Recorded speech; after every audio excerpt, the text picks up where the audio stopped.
The ocean has always been a mirror for human imagination, its endless horizon suggesting infinity, its depth hiding mysteries that even the boldest divers cannot reach.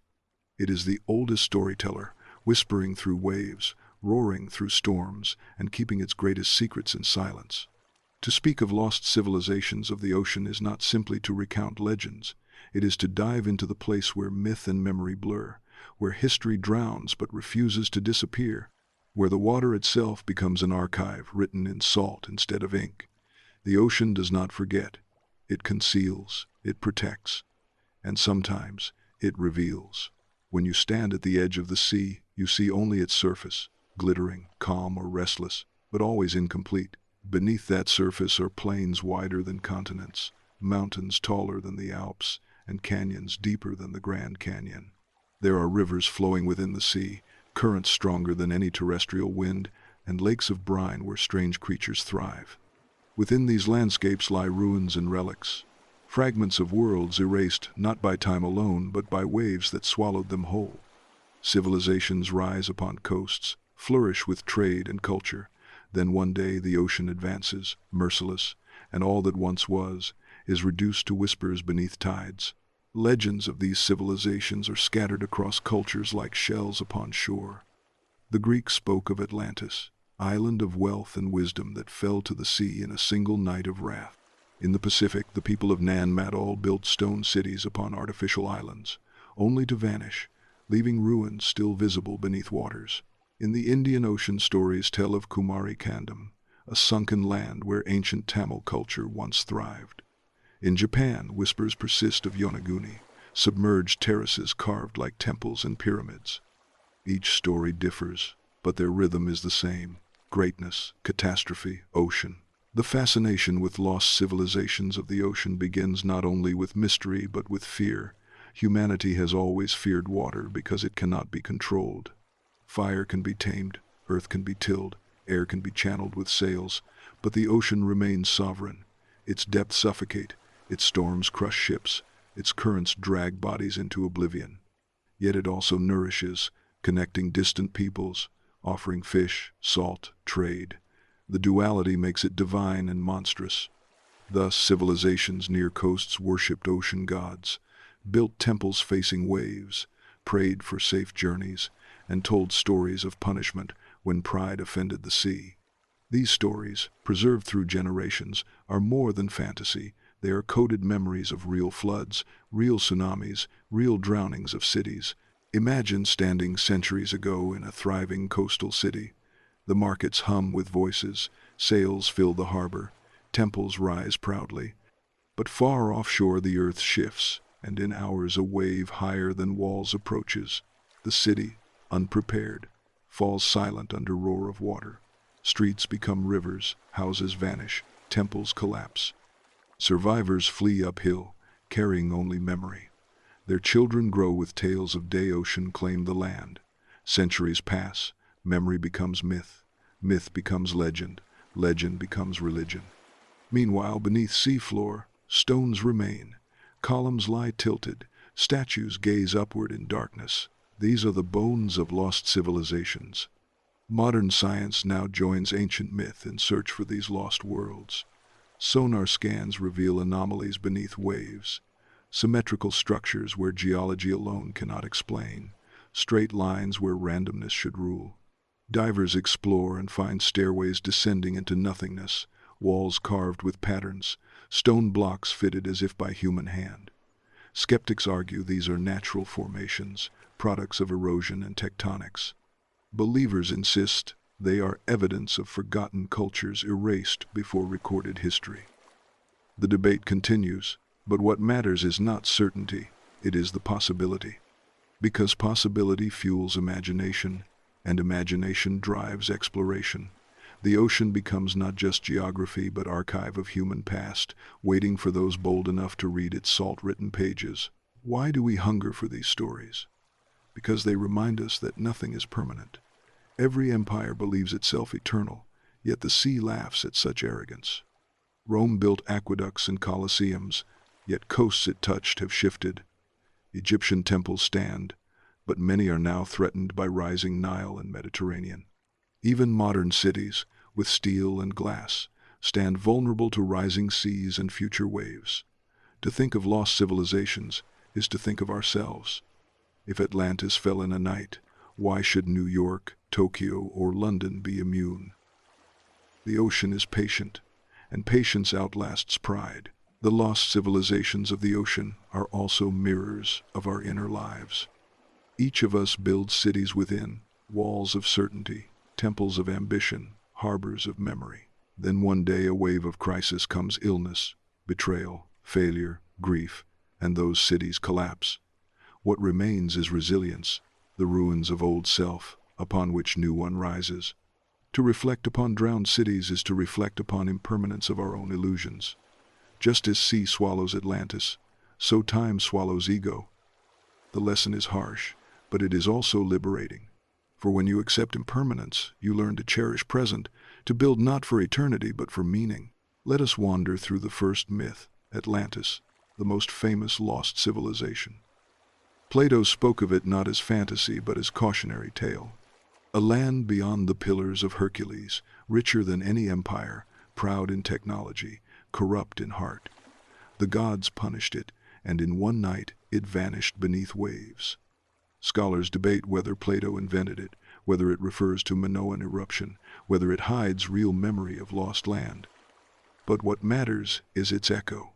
Atlantis is not just city, it is metaphor for hubris, for societies that rise too high, believe too much in their permanence, and are reminded by sea that no wall is unbreakable. To hear of Atlantis is to hear warning. To imagine its temples now underwater is to imagine our own skyscrapers beneath future tides. But Atlantis is only one. Off coast of India near Dwarka lie ruins submerged, suggesting cities older than written history.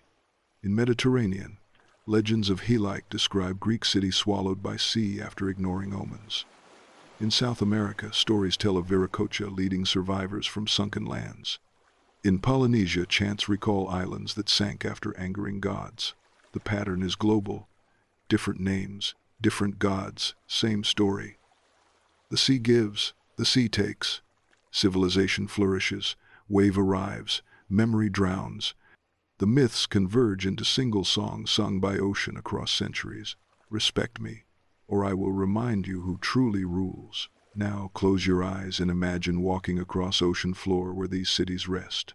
Darkness surrounds you, silence broken only by distant echo of wails. Your light reveals columns encrusted with coral, stairways leading nowhere, statues wearing masks of barnacles. Fish dart through arches once built for kings. What was once vibrant with laughter is now inhabited by silence. Yet, even in ruin there is beauty, a beauty born of fragility. The ocean preserves what it destroys, turning temples into reefs, turning walls into havens for life. The lost civilizations are not only dead, they are transformed, reincarnated as ecosystems. In this sense, the ocean teaches not only impermanence, but also renewal. Science adds further depth. During last ice age, sea levels were over 100 meters lower. Vast areas now submerged were dry plains, where humans hunted, built, dreamed. As ice melted, seas rose, swallowing coasts. Doggerland, once connecting Britain to Europe, is now North Sea. Sundaland, once sprawling across Southeast Asia, lies beneath waves. These were not myths, but realities, vast lands drowned by rising oceans. Civilizations may have thrived there, their traces now hidden. Every myth of lost land may echo these real drownings. Every story of sunken city may be memory passed through generations. The ocean is not liar, it is witness. Philosophically, to dwell on lost civilizations of ocean is to meditate upon fragility of human story. We think history begins with writing, but writing is recent. Before it, stories were carried in memory, in song, in myth. Many of those memories describe floods, cities drowned, lands lost. Are they inventions or echoes of real events forgotten by time but remembered by culture? Perhaps both. Perhaps myth is way memory survives drowning. Perhaps legend is raft upon which truth floats. If so, then every story of lost civilization is both history and poetry, both fact and symbol. So tonight, as you listen, let the first wave of memory wash over you. Beneath every ocean lies story. Beneath every myth lies truth. The lost civilizations are not gone. They live in imagination, in science, in ruins, awaiting rediscovery. The ocean does not forget. It only waits, and when we dive into its depth, we dive also into ourselves, into our own fragility, into our own resilience. The wave may come, but so too does wisdom. If the first wave of memory carried us into the idea of lost civilizations, the second wave must bring us deeper into the echoes left behind by those who lived and vanished by the sea. For the ocean does not erase entirely, it muffles, it distorts, but it also preserves. Just as shells carry the faint roar of waves, the ruins beneath the waters carry the murmur of forgotten people, their voices blurred by salt, their monuments softened by currents, yet their presence undeniable. To speak of echoes is to speak of fragments, pieces of evidence scattered like pearls across continents, each one hinting that human history is longer, older, and stranger than we dare to imagine. Look first to the Mediterranean, cradle of so many civilizations, yet also graveyard of countless others. Along its coasts, myths of floods are nearly universal. The city of Halik in Greece, once prosperous with temples and theaters, was swallowed in one night by earthquake and wave around the year 370 before Christ. Writers of antiquity spoke of it as warning. Travelers later saw its ruins beneath water glimmering in sunlight, and only in our century have divers rediscovered its remains. Halik was not Atlantis, yet it tells the same story: arrogance of believing in permanence, punishment by the sea, and transformation into legend. Its echo reached even Plato, perhaps shaping his tale of a larger Atlantis. Sail further west and you find whispers of Tartessos, an Iberian civilization said to be rich in silver and wisdom, vanishing mysteriously from records. Some argue it was drowned, some that it merged with others, but the memory of land lost to waves haunts its legend. Even beyond the Pillars of Hercules, the Atlantic itself carries echoes of cities erased. In Morocco, fishermen tell tales of stone walls beneath waves. In Ireland, there are stories of Hy Brasil, Phantom Island appearing once every 7 years, perhaps a memory of land now drowned. The ocean does not reveal directly. It teases, it tempts, it leaves fragments that pull us into wonder. Travel eastward to the Indian Ocean, and the myths multiply. Off the coast of India, near modern Dwarka, ruins of stone walls, streets, and anchors lie beneath waves. Ancient texts spoke of this city as home of Krishna, a divine hero whose city was swallowed by ocean after his death. For centuries, scholars dismissed it as fantasy, yet divers have touched its stones, measured its roads, found pottery dating thousands of years old. Whether Dwarka of legend or not, it stands as echo of lost coastal civilization. Further south, Tamil stories speak of Kumari Kandam, a vast land stretching across Indian Ocean, homeland of great poets, swallowed by rising seas. While no evidence confirms such continent, the myth may echo real floods of Sundaland, when melting ice turned plains into archipelagos. The ocean swallows continents, but cultures remember through poetry and myth. Cross again to the Pacific, where the islands themselves seem fragments of drowned world. Nan Madol in Micronesia rises from shallow lagoon, massive basalt columns stacked into artificial islets, canals flowing between them. Who built them, and why, remains unclear. The city is sometimes called Venice of Pacific, yet it was abandoned centuries ago, left to moss and tide. Some believe it is remnant of lost continent Lemuria, a mythical land spanning Indian and Pacific. Whether or not that existed, Nan Madol stands as echo of great power and mystery, a city built upon sea only to be reclaimed by it. Nearby, in Japan, the Yonaguni Monument lies beneath water, terraces and steps carved into shape of pyramid, staircases leading downward, lines too precise for coincidence. Debate rages. Are they natural formations sculpted by current, or remnants of civilization predating known history? Either way, they are echo from drowned shore, pulling imagination into abyss.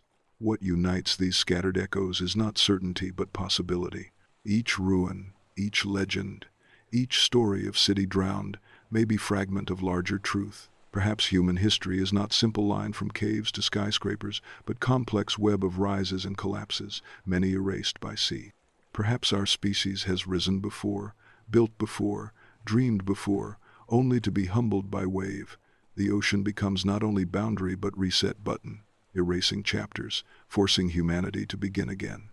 The echoes remind us that we are not first to stand at water's edge, nor will we be last. Consider Doggerland, once stretching between Britain and Europe, drowned after last ice age.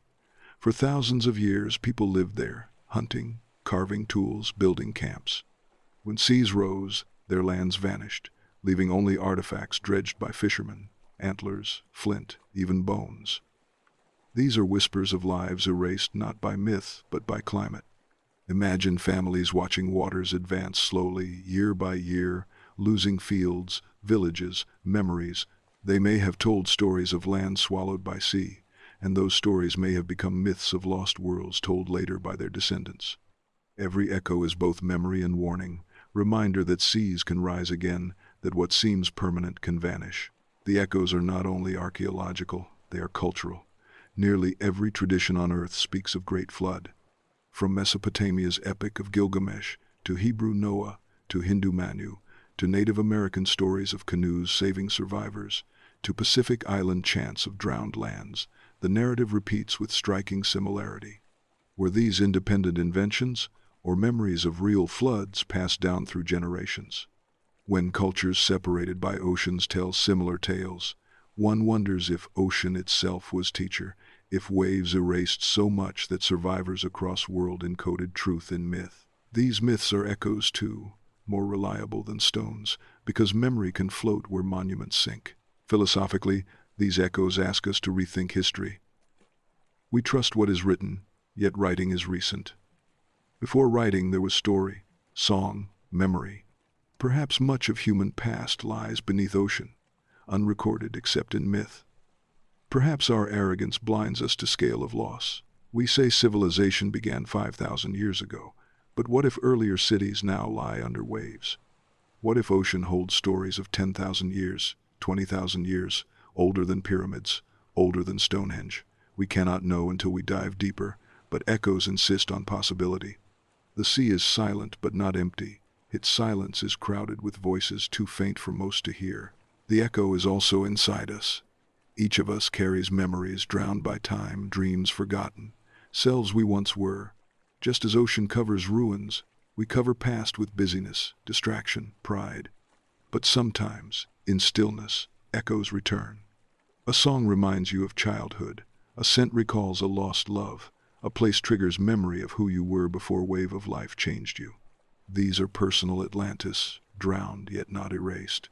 To listen is to honor them, to learn from them, to integrate them. The ocean outside and the ocean inside both speak through echoes, both invite us to listen.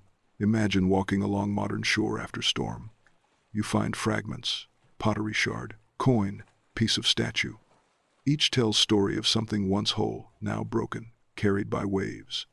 Multiply this by centuries and you understand how ocean archives civilizations. Fragments scattered, waiting for hands to find, waiting for minds to wonder. The drowned shores speak, but only to those patient enough to listen. So let this be remembered. The lost civilizations of the ocean are not silent, they echo. They echo in ruins, beneath waves, in myths carried across cultures, in artifacts dredged from sea, in memory within us. The question is not whether they exist, but whether we will listen.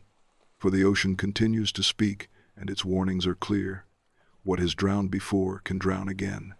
The tide of history is not stable but restless. To ignore echoes is to repeat mistakes. To hear them is to live wisely. As you rest tonight, imagine echoes rising through waves, voices of forgotten cities calling not with fear but with wisdom. They whisper, respect the ocean, respect impermanence, respect fragility of what you build. If you hear them, you may not save stones, but you may save yourself. For echoes are not ghosts, they are guides, and they will guide you if you let them.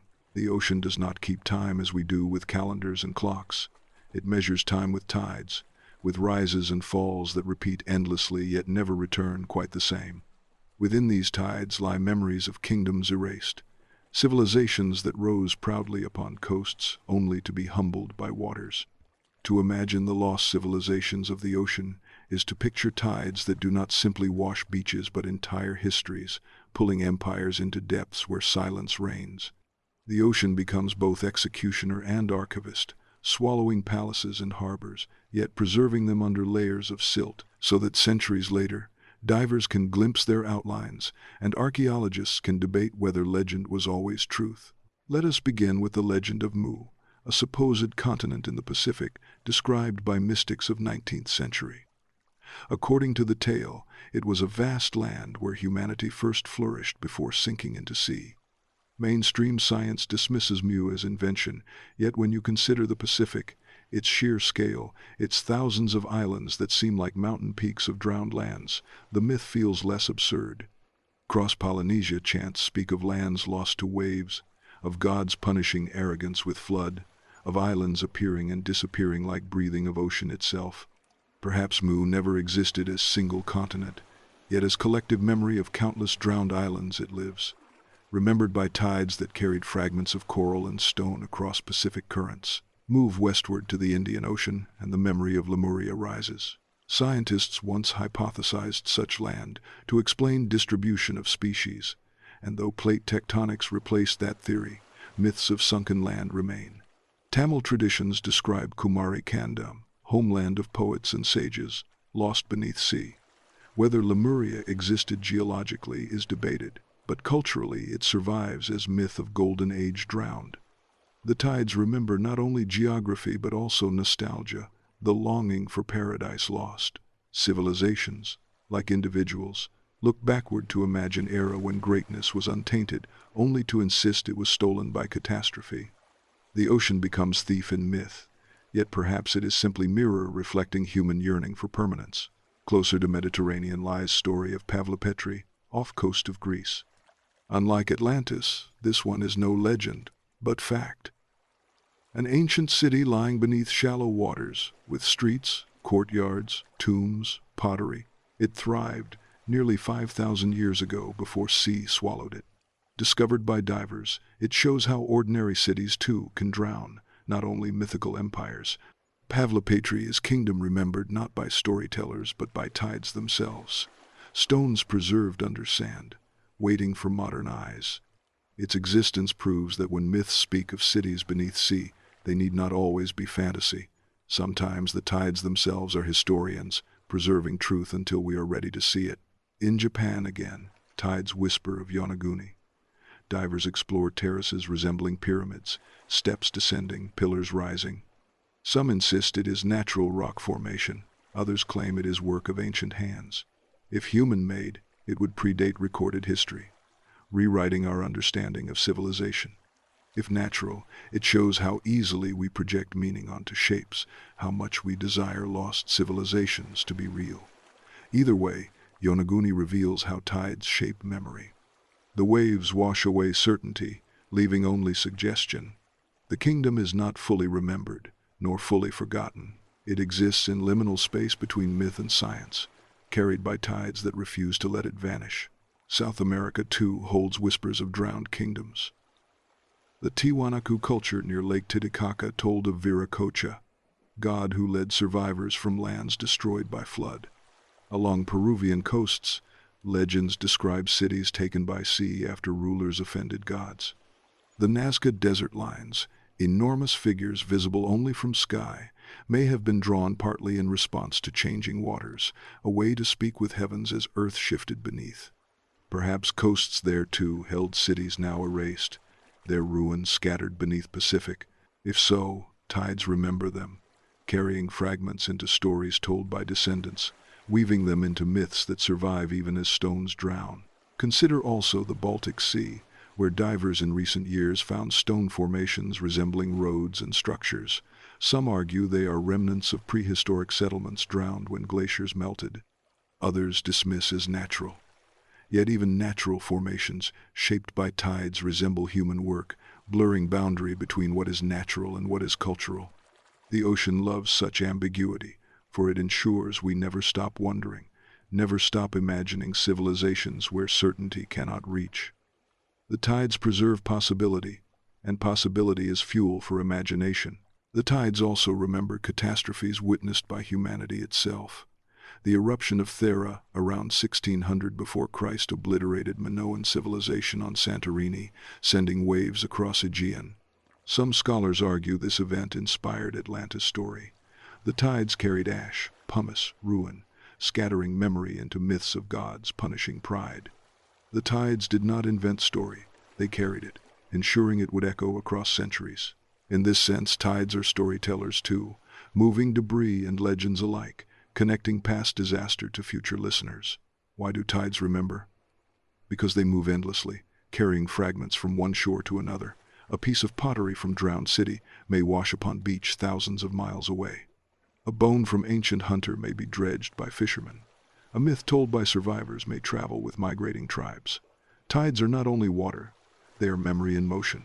They take fragments of civilizations and scatter them like seeds, planting stories across world. That is why flood myths appear everywhere, why tales of drowned kingdoms resonate across continents. It is not coincidence, it is continuity, delivered by waves that connect all coasts. Philosophically, kingdoms remembered by tides are reminders of humility. We build cities with pride, believing walls eternal, yet tides see them as sandcastles. They wait patiently, and when time comes, they reclaim. The ocean is not cruel, it is indifferent, and in indifference lies lesson. The tide does not care for wealth, for power, for pride. It cares only for rhythm, rising and falling. When kingdom interrupts, tide waits until it can resume.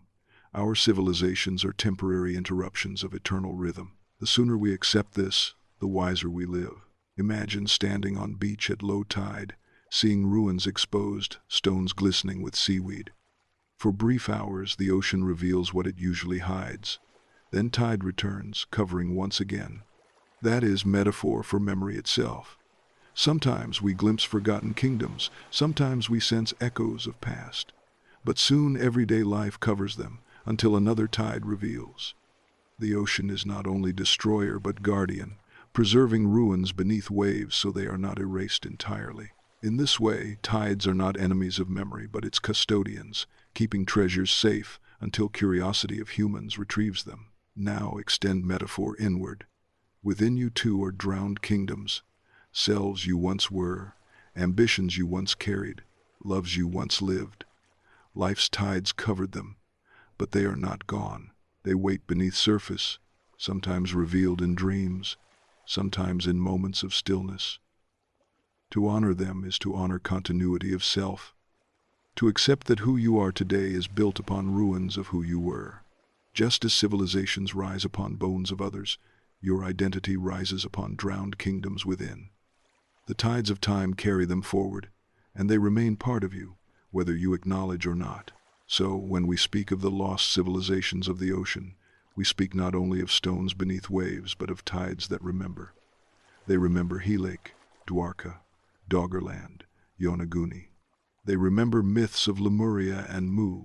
They remember not in words, but in rhythm, in debris, in echoes across cultures. To listen to tides is to hear more than waves. It is to hear a chorus of civilizations whispering lessons across millennia. They say respect impermanence, respect ocean, respect fragility. They say what has drowned before can drown again. They say memory survives not in permanence, but in echoes carried by tide. So tonight, as you let waves of sleep carry you, imagine tides whispering in your ear. They tell you of kingdoms that believe themselves eternal, now reefs for fish. They tell you of myths that keep truth alive, now songs in your mind. They tell you that you too are kingdom of tides, fragile yet meaningful. The ocean remembers, and so should you. For only in remembering do we honor those lost, and only in honoring do we live wisely. The ocean's surface is noisy with winds and gulls and crashing surf, but once you descend, the sound fades until only silence remains. It is a silence so complete that it feels heavy, pressing against ears, surrounding body like invisible weight. In this silence, civilizations rest. Their walls do not crumble in echoes, their streets do not hum with voices, their statues do not speak. Yet silence itself becomes their language, a language that asks us to listen differently, not with ears but with imagination. The lost civilizations of the ocean speak not in sound but in absence, not in presence but in void. They remind us that silence too can be archive, that what is unsaid often carries more weight than what is declared. Imagine descending with torch into abyss where light has never reached. Slowly, shadows sharpen into structures, columns rising from sand, stairways leading nowhere. The silence is broken only by bubbles of your breath, yet within your mind a chorus begins. You imagine voices that once filled halls, laughter that once echoed in courtyards, footsteps upon stone now covered in coral. The silence is not empty, it is potential, a canvas upon which memory paints. The civilizations beneath waves may be silent, but they are not gone. Their stones hold stories, and silence is the medium through which we are forced to listen more carefully. One of the clearest examples lies off coast of India, in Bay of Cambay. In early 2000, sonar scans revealed vast structures beneath water, grids of what appeared to be streets, walls, perhaps even temples. Artifacts of stone tools suggested human presence thousands of years ago, possibly predating known civilizations. The silence of depths preserved them until modern instruments revealed outlines. Skeptics argue erosion, natural formations, illusions. Yet whether city or not, the silence forced us to question certainty, to accept possibility that our story is older and more complex. The silence beneath waves unsettles because it refuses easy answers. It keeps us humble, forcing us to admit how little we know. Silence is not passive, it is active. It reshapes memory. When city drowns, survivors tell stories, their children repeat them, and soon myth emerges. The silence of ruins beneath waves ensures that myths fill void. Atlantis thrives precisely because silence of sea never contradicted it. Yonaguni stirs debate because silence of terraces refuses to confirm or deny. Silence provokes imagination more than noise, and so lost civilizations remain alive precisely because they are silent. The ocean's silence is not erasure. It is invitation. This silence is not only external but internal. When you sit alone by shore, watching endless horizon, you too fall silent. The mind quiets, distracted chatter fades, and deeper questions surface. What is permanent? What is fragile? What matters? The silence of ocean awakens silence within, and within that silence you may glimpse ruins of your own past, civilizations of your own self that once thrived but are now submerged. Dreams you abandoned, loves you lost, identities you shed, they rest beneath your consciousness, silent but present. To honor them is to honor continuity of life. The lost civilizations of ocean are mirrored by lost civilizations within. Silence connects both. Consider the silence after catastrophe. When tsunami recedes, when earthquake ends, survivors speak of silence heavier than noise of destruction. In that silence they realize scale of loss. The ocean carries away voices, leaving only absence. Yet from silence, rebuilding begins. It is same with civilizations. After flood, survivors tell stories, but ruins remain silent. It is tension between silence of stones and noise of myths that gives mystery its power. Without silence, myths would not flourish. Without myths, silence would be meaningless. Together they form dialogue that endures centuries. Science too relies on silence. Sonar scans measure how silence responds to sound waves. Archaeologists read silence of ruins, interpreting absence of writing, absence of artifacts. In every excavation beneath sea, what matters is not only what is found but what is missing. The silence of gaps forces imagination, demands interpretation. Lost civilizations remain partly lost precisely because silence resists certainty. They remain alive as questions rather than corpses. Philosophically, silence beneath waves reminds us of humility. We live in a world obsessed with noise, with data, with certainty. Yet the ocean insists that not all can be known, not all can be spoken. It keeps secrets not out of malice but out of necessity. Too much knowledge at once would overwhelm. Silence ensures gradual revelation, piece by piece, generation by generation. In this way, the ocean becomes teacher of patience. The lost civilizations will reveal themselves only when we are ready to hear. Until then, silence reigns, not as absence but as preparation. Imagine walking through drowned city in dream. You feel sand under feet, water pressing against skin. You see walls covered in algae, statues with eyes blinded by coral. You open mouth to speak but realize no sound emerges, only bubbles. You realize silence is not weakness but transformation. In silence you do not command ruins, you surrender to them. You listen not with ears but with spirit. And in that listening you hear more than sound. You hear meaning. The silence of lost civilizations is not mute, it is profound. The silence also warns. It warns that what happened before can happen again. If entire cities vanished without leaving sound, so too can ours. If ocean swallowed empires before, so too can it swallow skyscrapers. The silence is prophetic. It whispers, "Respect me, for I do not forget." The drowned ruins are sermons in silence, preaching humility to those willing to descend. Ignore them, and you repeat history. Listen, and you may live wisely. So let us not fear silence, but embrace it. The silence beneath waves is not enemy, but teacher. It teaches us that not all answers are available, that mystery is part of truth, that imagination fills gaps in ways science alone cannot. It teaches us that memory survives not always in words but in presence, in ruins that refuse to speak but also refuse to vanish. It teaches us that within ourselves, silence reveals truths hidden by noise. The lost civilizations are silent, but they are not gone. Tonight as you drift to sleep, let silence of ocean cradle you. Hear not roar of waves, but depth of stillness beneath. Imagine ruins resting there, patient, dignified, whispering through absence. They remind you to slow, to listen, to accept what cannot be spoken. The silence beneath waves is not void but fullness, not death but transformation. And in that silence, the lost civilizations of the ocean live forever. The ocean is often imagined as enemy of civilization, the force that drowns and erases. Yet there is another way to see it. The ocean may not only destroy, it may also preserve, and perhaps even inspire.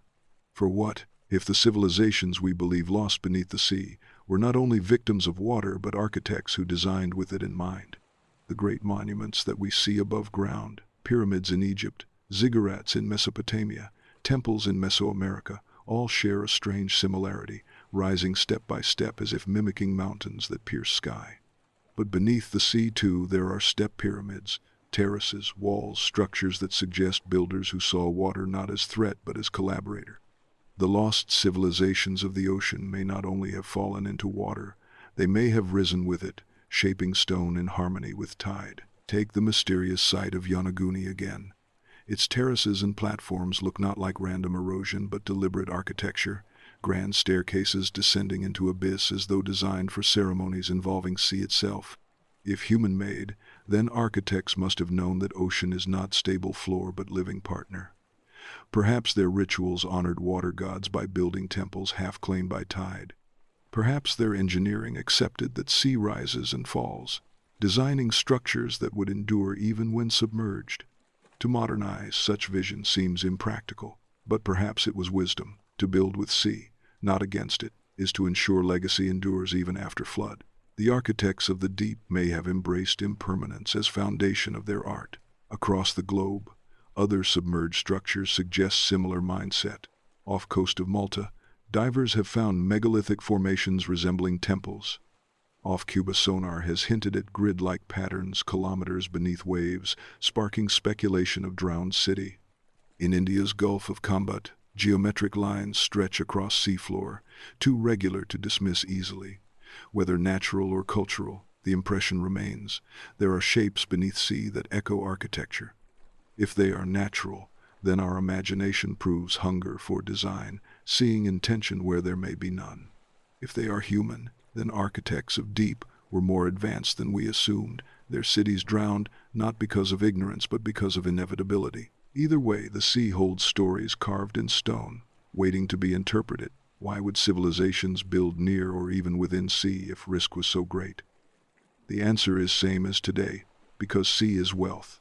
It provides fish, salt, trade, connection. It is highway linking cultures, faster than crossing deserts or forests. Civilizations thrive where rivers meet ocean, where harbors protect ships, where coasts allow agriculture nourished by rains. To live near ocean is gamble, but also opportunity. The architects of deep understood this.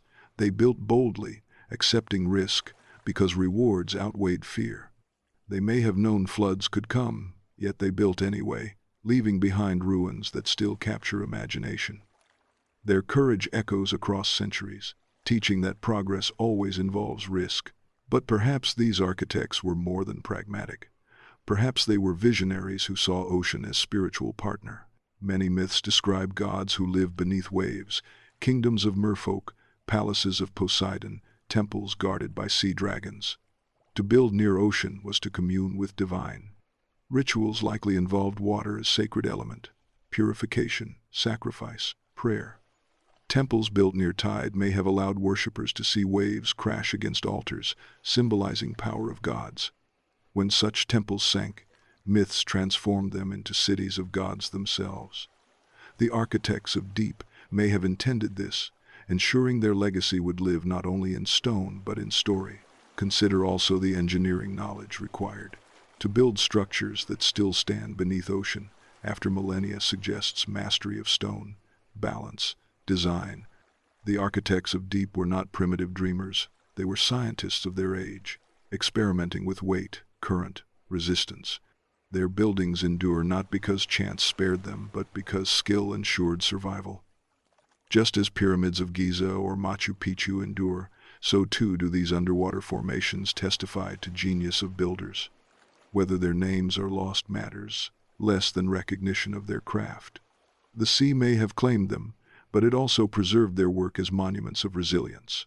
The architects of deep also challenge our arrogance. We think we are pinnacle of civilization, yet perhaps others before reached heights we underestimate. Their records may have drowned, their cities may have vanished, but their ingenuity whispers through ruins. To dive among submerged stones is to confront possibility that human story is not linear but cyclical, rising and falling with tides. Perhaps more than once humanity achieved greatness only to be humbled by sea. If so, then lost civilizations are not just curiosities, they are warnings. They say, do not assume permanence. They say, respect ocean, for it erases even genius.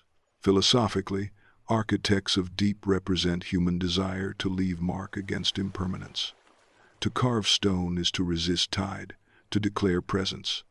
Even when sea rises, stones remain, whispering across ages. We too build monuments, skyscrapers, digital archives, believing they will endure, yet tides of time will swallow them too. The lesson is not despair but humility. Build not only in stone but in spirit. Leave legacy not only in monuments but in meaning. The architects of deep left both stone ruins and myths that carry their essence. Their civilizations may be lost, but their message survives. Nothing is eternal, yet everything matters. Imagine walking across submerged terrace in dream. Your hand brushes stone carved thousands of years ago. Your feet step where priests once stood. Around you fish swim through columns, coral paints, statues. The architecture is transformed, but not erased.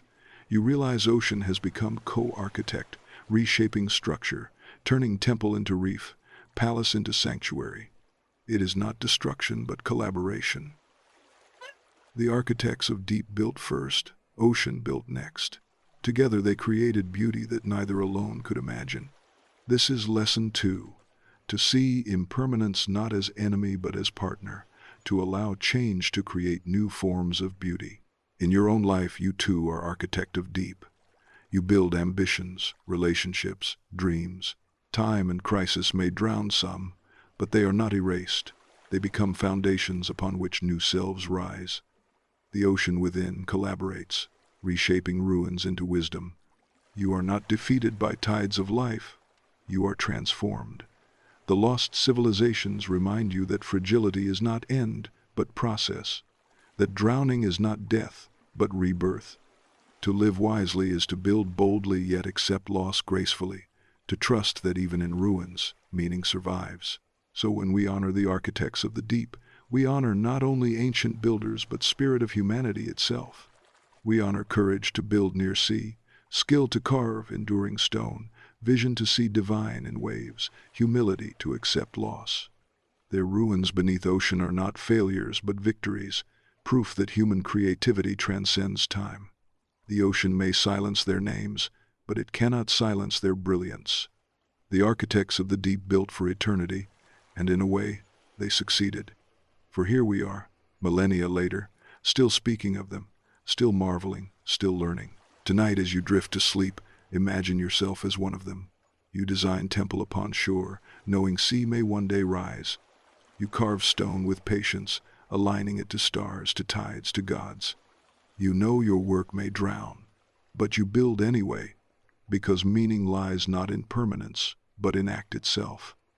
The ocean may take, but it also gives, preserving your art as mystery for future dreamers.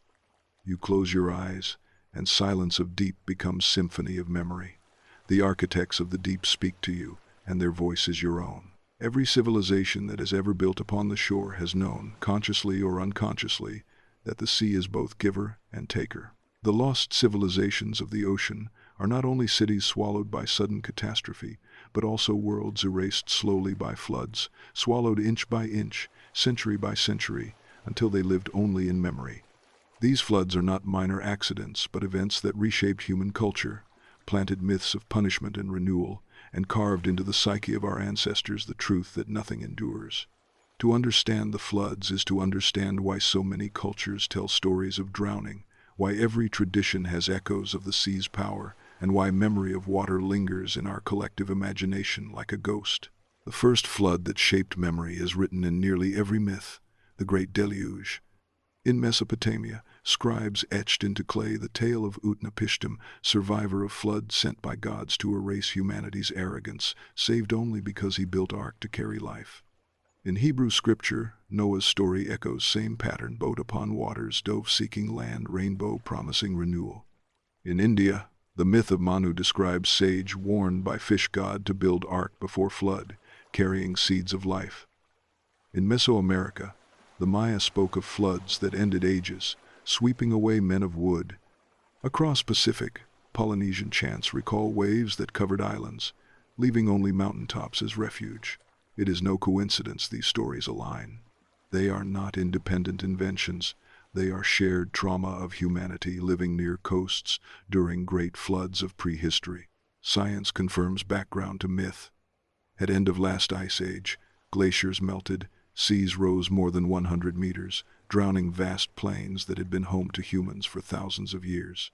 Doggerland, stretching between Britain and Europe, was once fertile hunting ground, slowly erased by rising North Sea.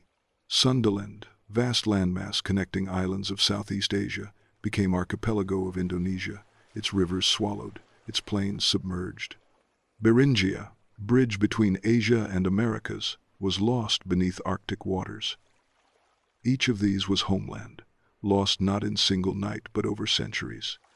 Yet to those who lived there, waters rising each generation must have felt like endless punishment. Myths of great flood may be cultural memory of these real drownings, passed through song and story until transformed into sacred scripture. Imagine families living upon Doggerland, watching horizon advance over decades. Each generation losing more land, forced to retreat inland. Villages abandoned, fields drowned, sacred sites claimed by tide. They would have told children stories of sea's hunger, of gods angry, of warnings to respect coast. When land was finally gone, survivors carried these stories into Europe, embedding memory of flood into myth. Centuries later, scribes wrote them down, giving birth to stories we know today. The floods are not fantasy, they are history remembered through metaphor. But floods did not only erase, they also transformed.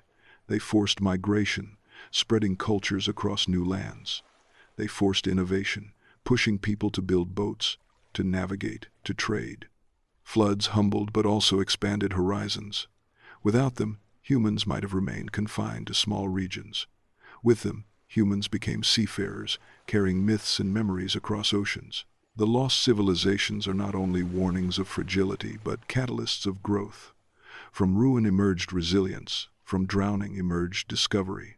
Consider Black Sea, where some scientists propose catastrophic flood thousands of years ago when Mediterranean breached natural dam at Bosporus, pouring salt water into freshwater basin. Such event would have drowned vast settlements, forcing survivors to flee. Some suggest this inspired Mesopotamian flood myths. Whether true or not, it shows how sudden floods leave lasting marks. Ocean advances not slowly but with violence, erasing in days what took centuries to build. Survivors remember, and memory becomes myth. In Indian Ocean, similar floods may underlie stories of Kumari Kandam, vast land drowned. As ice melted, coasts of Tamil regions retreated, submerging settlements. Survivors preserved memory through poetry, turning tragedy into narrative of golden age lost. The myth is not mere invention but response to trauma of flood. Across world, similar patterns emerge. Land lost, myth born, memory carried. The floods shaped not only geography but consciousness. Philosophically, floods reveal paradox of memory. They erase physically but preserve spiritually. They take stones but leave stories. They drown cities but birth myths. In this sense, floods are not only destroyers but creators. They create narrative, they create caution, they create humility. Without them, perhaps humans would forget fragility. With them, humans remember, even if memory is transformed into legend. Imagine standing in your house as water rises slowly, year after year. At first you adjust, building higher, retreating slightly inland, but water does not stop. Within lifetime, entire street is gone, church submerged, graveyard claimed. You tell children stories of land that once stretched farther, warning them to respect ocean. They grow, tell their children, and soon memory of land becomes myth of paradise lost. This is how floods shape culture, how history becomes legend. Modern science continues to uncover drowned landscapes. Sonar scans of North Sea reveal river channels, hills, even ancient forests beneath waves. Artifacts dredged include tools, bones, carvings. These are not mere stories but tangible evidence of lost worlds. Yet science too recognizes limits. For every artifact recovered, countless others remain hidden. Ocean guards more than it reveals. Silence persists, reminding us that what we know is fragment of whole. The floods also remind us of our present. Today seas rise again, inch by inch, not by melting glaciers of natural cycle but by human-driven warming. Coasts already retreat, islands already sink. Our cities, built with arrogance like Atlantis, stand vulnerable. Miami, Jakarta, Dhaka, all threatened by waters advancing. History repeats, cycle continues. The floods that shaped memory in past will shape future too. The question is whether we will learn. Will our descendants tell myths of 21st century flood, or will we act with humility and foresight? The lost civilizations are not only past, they are preview of what may come. So what do floods teach? They teach that permanence is illusion. They teach that arrogance invites ruin. They teach that resilience is survival. They teach that memory endures beyond stone. The great floods shaped who we are, carving humility into our psyche, inspiring myths that still guide us. To ignore their lesson is to repeat their fate. To honor their lesson is to live wisely, respecting ocean, respecting fragility, respecting life. Tonight as you drift into sleep, let memory of floods wash over you. Imagine lost lands beneath waves, families fleeing, myths born. Feel humility of impermanence, gratitude for resilience, wonder at continuity of human story. The floods may erase, but they also remind. They are chapters written in water, preserved in myth, carried in memory. The lost civilizations of ocean live not only in ruins, but in floods that shaped us all. The ocean has always been the throne of gods. Long before human beings understood tectonic plates or climate cycles, they understood fear and awe, and they projected that awe onto the waves. Civilizations that rose upon coasts did not only build harbors and markets, they built temples that faced the water, shrines where priests prayed for calm seas and rich harvests. And when floods or tsunamis came and cities were drowned, it was not only people who sank beneath the waves, but their gods as well. The lost civilizations of the ocean are not only ruins of houses and streets, they are graves of deities, sanctuaries of faith now resting in silence, their altars guarded by coral, their idols watched by schools of fish. To imagine them is to imagine not only history erased, but divinity submerged. In the Aegean, myths tell of Poseidon, lord of the sea, who punished arrogance with flood. Atlantis itself, as Plato described, fell because its people forgot humility and angered gods. To think of Atlantis sinking is to think of temples collapsing too, statues of gods pulled into depths, prayers silenced beneath foam. The priests who once raised offerings now dragged into currents. For survivors, the loss was not only material, it was spiritual, the sense that even gods could not resist water's judgment. Yet memory preserved them, and centuries later we still invoke Poseidon when waves rise, still imagine tridents flashing in storm. The gods sank, but they did not vanish, they transformed into myth. Immortal in story, though drowned in stone. Travel eastward to India, where stories speak of Dwarka, city of Krishna.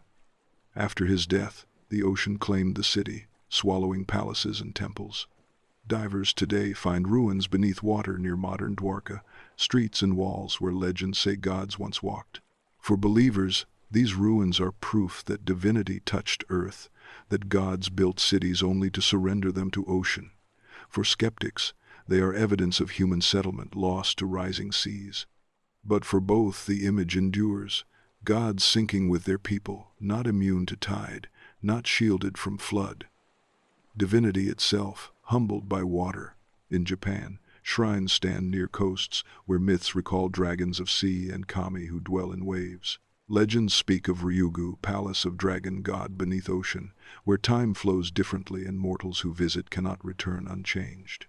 When tsunamis struck, these shrines too were sometimes claimed, washed away with villages.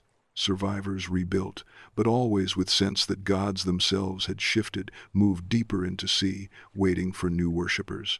The drowned shrines became offerings themselves, sacrifices accepted by ocean. Across Pacific, Polynesian traditions describe gods who shaped islands and then withdrew them. In some stories, gods grew angry and sank lands, leaving only reefs. In others, entire islands disappeared beneath waves after chiefs defied divine will. These tales are not only cosmology but memory, attempts to explain why familiar lands vanished.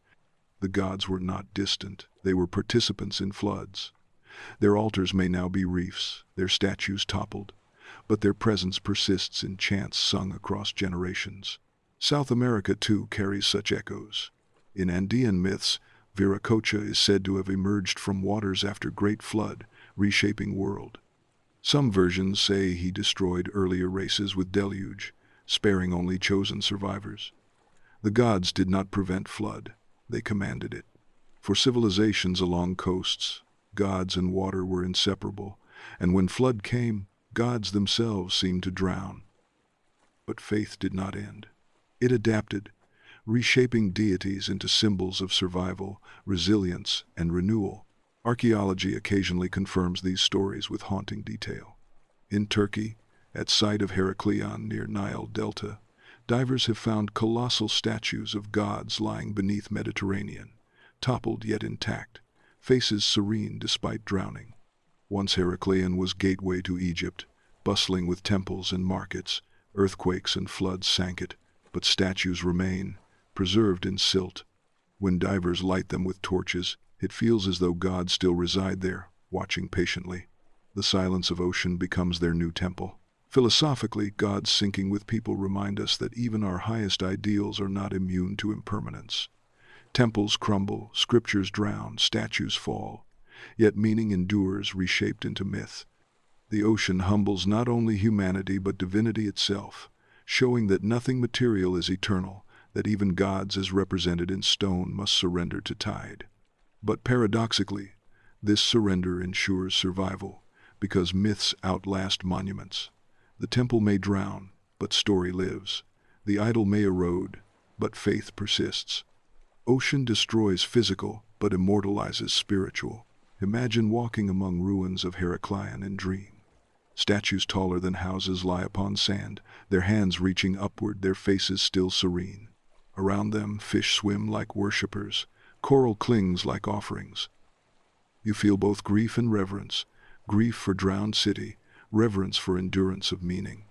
You realize gods did not die with flood, they were transformed into guardians of deep. The ocean became their cathedral, their silence became hymn. The drowned gods remind you that faith too adapts, surviving catastrophe by shifting form. In your own life, consider ideals you hold as sacred. Ambitions, principles, dreams. When crisis comes, when wave of life floods your house, those ideals too may drown. You may feel betrayed, abandoned by what you trusted. Yet like gods of lost civilizations, your ideals do not vanish, they transform. They reemerge as myths within you, lessons preserved in memory, guiding you in new forms. The flood humbles but also refines, burning away illusion, leaving essence. The gods sink with you, but they rise again in story. The lost civilizations remind us that faith is not destroyed by water, it is tempered. Atlantis, Dwarka, Heracleion, each drowned, each remembered. Their gods humbled but not erased. Their temples silent but not forgotten. The ocean humbles but memory elevates. The waves claim stone but cannot claim meaning. The gods of lost civilizations still dwell in ocean, whispering to divers, echoing in myths, reminding us that even in drowning there is transcendence. So tonight, as you close your eyes, imagine not empty ruins but sanctuaries beneath waves, temples glowing with bioluminescent fish, idols crowned with coral, statues standing patient in silence. They are not gone, they are transformed. They wait for us not to worship but to remember, not to fear but to respect. The gods sank with their people, but their voices rise in every wave. To listen is to honor both them and ourselves.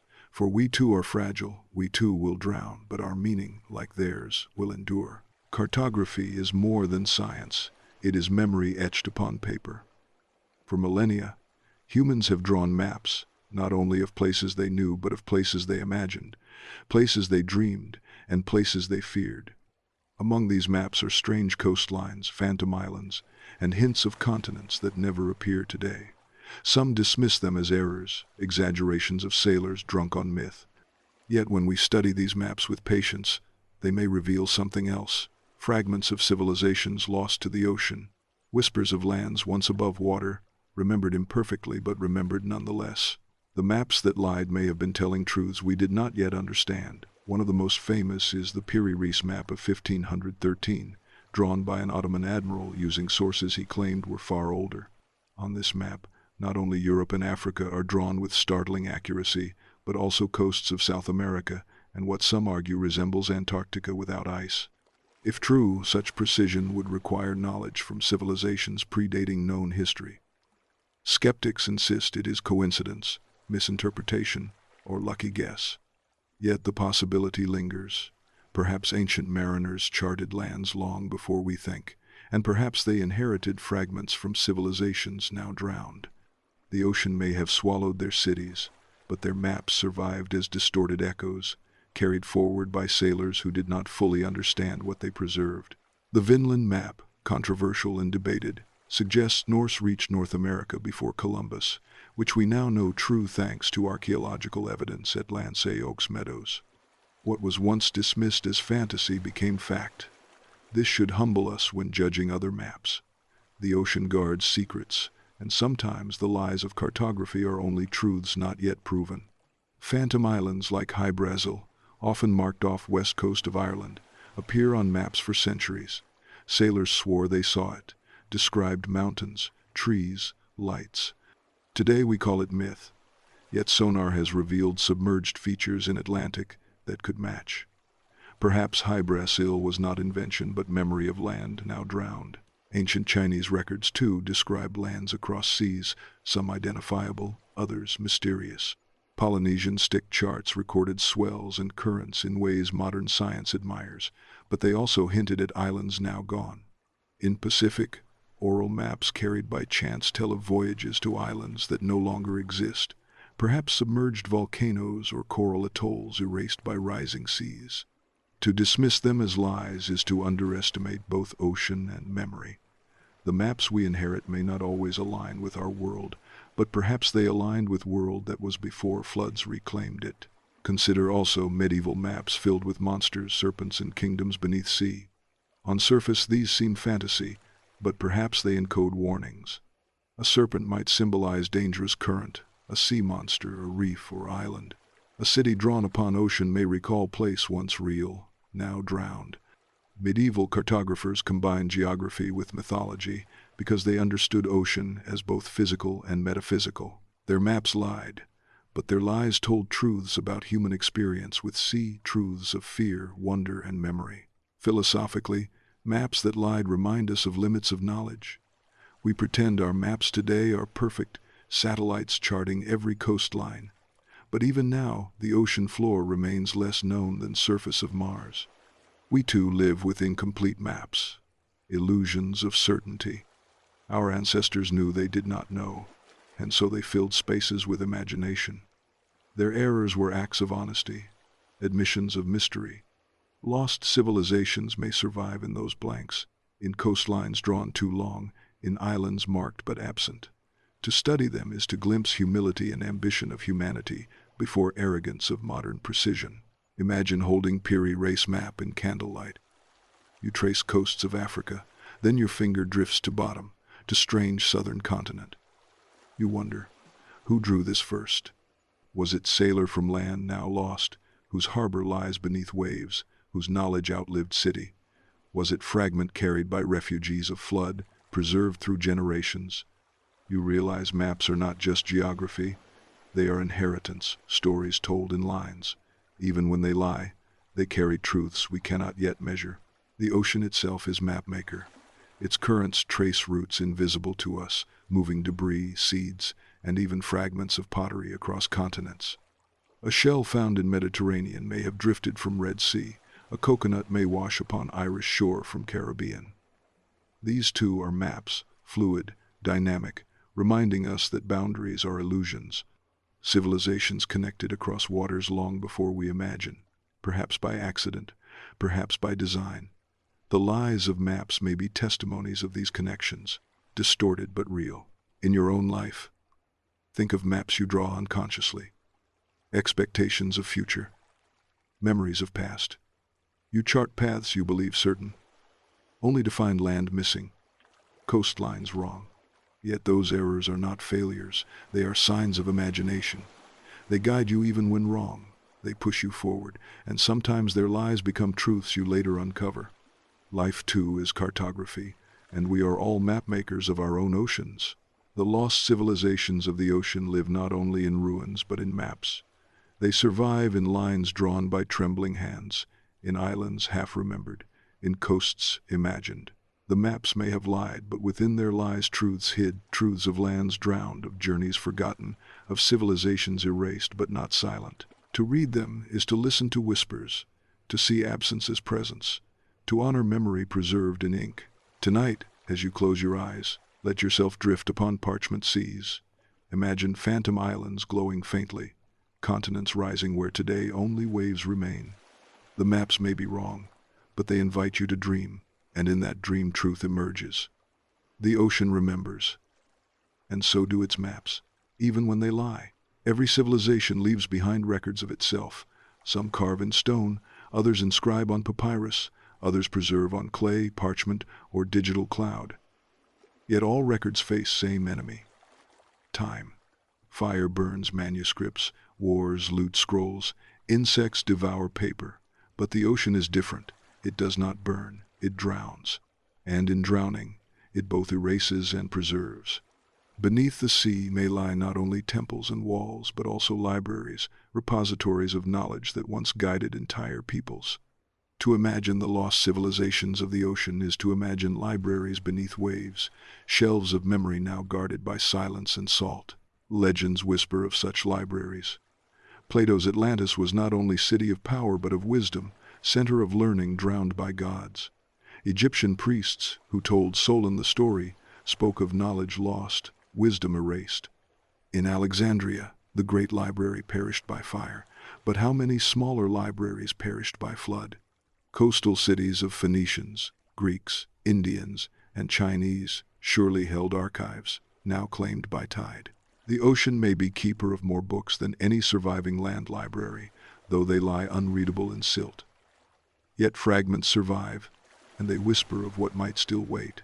In India's Gulf of Cambodge, divers recovered artifacts of wood and pottery tens of thousands of years old, suggesting presence of settlement far older than written history. If such a settlement kept records, where are they now?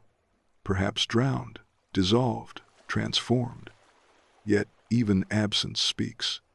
The missing words invite imagination, push us to reconstruct. The silence of ocean is filled with echoes of libraries erased. Consider also submerged ruins of Heracleion and Canopus near Nile. Inscriptions carved upon stelae survive, preserved in sand.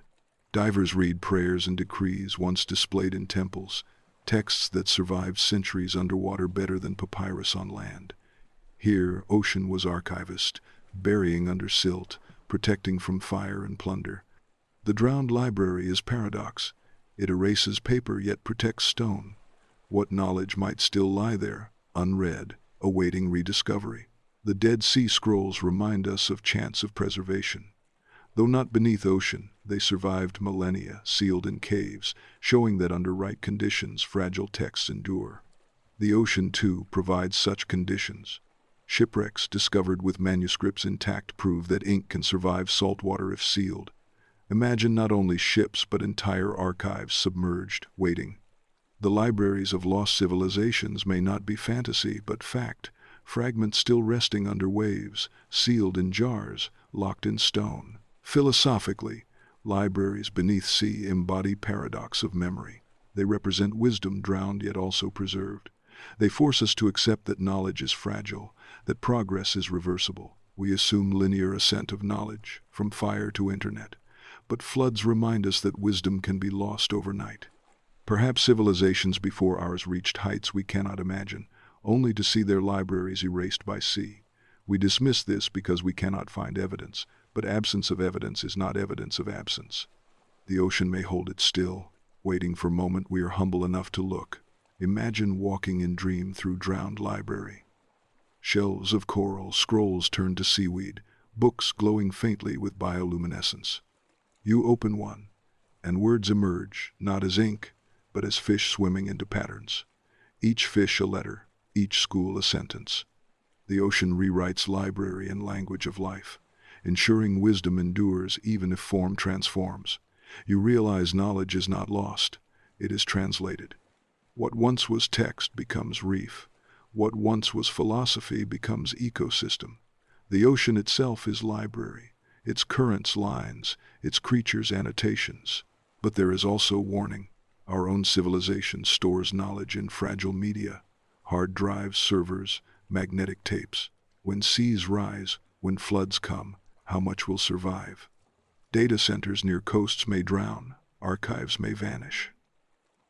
We may repeat fate of Atlantis, not by divine punishment, but by negligence.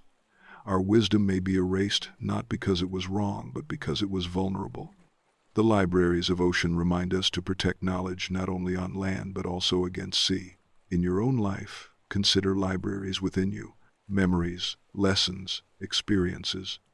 They too face floods, stress, time, forgetfulness. Some drown, lost forever.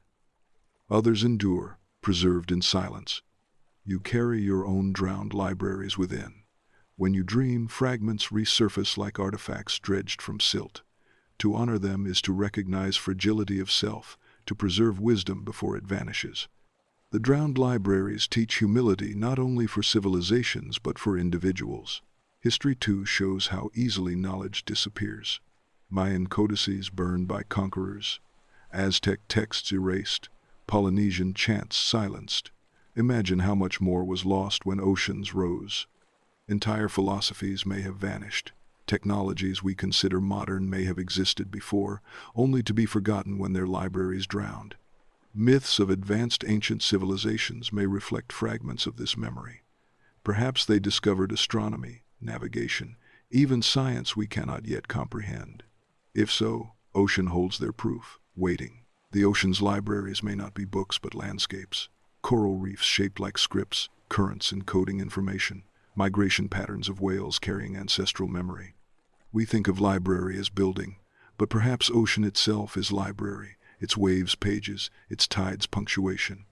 The lost civilizations did not lose knowledge entirely, they translated it into ocean's language. To read ocean is to read book written in rhythm, silence, and flow. So tonight, as you close your eyes, imagine descending into drowned archive. You pass through corridors of silence, touch inscriptions carved in stone, hold jars sealed for millennia. You cannot read all, but you feel weight of wisdom preserved. You realize you too are archivist, responsible for carrying fragments forward. The libraries beneath sea remind you to value knowledge, to protect it, to pass it on. For without care, it will drown, and only myths will remain. But with care, even if sea claims stone, meaning will survive, flowing like tide across generations. To speak of lost civilizations is to speak of ruins, of stones broken, of silence. Yet what if the cities beneath the sea are not entirely dead? What if they still breathe, not in the sense of bustling markets and marching armies, but in subtler rhythms? Fish inhabit avenues, corals crown pillars, currents sweep streets with regularity. The drowned cities are not corpses but metamorphoses, civilizations that continue in another form, transfigured by the ocean into ecosystems and myths. To walk among them and dream is to feel heartbeat of stone, pulse of memory, breath of history still exhaled into water. They may be lost to us, but not to the ocean. To the ocean they are alive, woven into cycle of tide. Consider Pavlopetri again, the Mycenaean city beneath shallow waters of Greece. Divers map its streets, its courtyards, its tombs. To archaeologists it is ruin, to sea it is sanctuary. Fish dart through doorways, seaweed sways like curtains, crabs guard thresholds. The city has adapted, repurposed, reimagined. It is not gone, it is different. The same is true for Dwarka, Heracleion, and others. Where priests once chanted, eels now coil. Where children once played, dolphins now pass. Where rulers once held court, currents rule. The cities still breathe, not in human language, but in oceans. Even myth recognizes this continuity. Legends of mermaids and sea kings may be memories of drowned people transfigured into beings of water. Survivors of flood may have imagined loved ones still living beneath waves, transformed into guardians. Myths of sirens luring sailors may reflect sense that cities still call, still breathe, voices echoing from deep. Atlantis itself is often described not as corpse but as realm still existing, hidden, thriving beneath. The idea of cities alive undersea endures because deep within, we sense that nothing truly vanishes, it only changes. Science too confirms this transformation. Sunken ships become artificial reefs, colonized by coral, attracting life. The same happens to drowned cities. Stone provides foundation, ocean supplies artistry. Within decades, ruins pulse with life more diverse than land. Thus, ocean does not only erase, it creates. The drowned civilizations breathe in fish, in coral, in rhythm of tide. They are ecological as well as historical, archives of life as much as of culture. Philosophically, to accept that cities still breathe is to accept transformation as form of survival. We cling to permanence, despair when stone crumbles. But perhaps survival lies not in resisting change but in embracing it. The drowned civilizations did not end. They evolved. They traded markets for reefs, palaces for sanctuaries. They breathe differently, but they breathe. So too in our lives. When dreams drown, when plans collapse, perhaps they are not gone but transformed, still breathing in new shapes we do not yet recognize. To see them requires humility, imagination, patience. Imagine descending into Dwarka. The walls are worn, the columns tilted, yet schools of silver fish weave patterns like processions. You see rhythm, coordination, as if echo of festivals once held there persists in another form. The city breathes. You touch stone, feel vibration not from your hand but from sea itself. The city's pulse, subtle but real, whispers through currents. It is alive in ways beyond human measure. You realize loss is never total, transformation always follows. This idea also reshapes how we view myths. The story of drowned gods, drowned cities, drowned wisdom is not about finality but about transformation. The gods did not die, they became guardians. The cities did not vanish, they became reefs. The wisdom did not vanish, it became myth. In every case, what was lost breathed differently, continued in new form. The ocean teaches continuity through change, immortality through transformation. In your own heart, too, there are drowned cities. Loves you thought gone, ambitions you thought failed, selves you thought buried. Yet, if you look carefully, you find them breathing still. They live in habits, in memories, in subtle influences shaping choices. They are not gone, they are transformed. To honor them is to accept complexity of self, to see continuity where you feared rupture. You are ocean to your own past, and within you the drowned cities still breathe. The cities beneath sea also breathe through us. Divers who visit them feel awe, carry stories home, inspire curiosity. Myths told across centuries breathe life into ruins, ensuring they are never silent. Even our conversation now breathes life into them, making them alive in imagination. In this way they are never lost, always present, always breathing. The ocean erases stone but not story. Silence is noise but not meaning. So tonight, as you prepare for sleep, imagine yourself drifting above such city. You feel water on skin, silence in ears, yet beneath you city breathes. Lights of bioluminescent creatures glow like lanterns, currents hum like chants, ruins pulse like heart. You are witness to survival beyond form, life beyond loss. The drowned civilizations breathe, and through them, so do you. Every civilization leaves behind music. It may be drums echoing through valleys, flutes carved from bone, chants rising around fires, or hymns offered in stone temples. Unlike monuments or libraries, music does not endure in stone. It is fragile, vanishing as quickly as it is sung. Yet paradoxically, music endures in memory, in rhythm, in echo. And when civilization drowns, what happens to its music? The answer is that the waves remember. The ocean itself becomes the instrument, carrying songs across horizons, whispering melodies through shells, repeating refrains in tides. The lost civilizations of the ocean still sing, not with human voices but with waves that crash, currents that hum, whales that moan, winds that howl across water. To listen carefully is to hear symphony of ruins, choir of the drowned songs preserved not in ink but in movement of sea. Legends speak of such songs.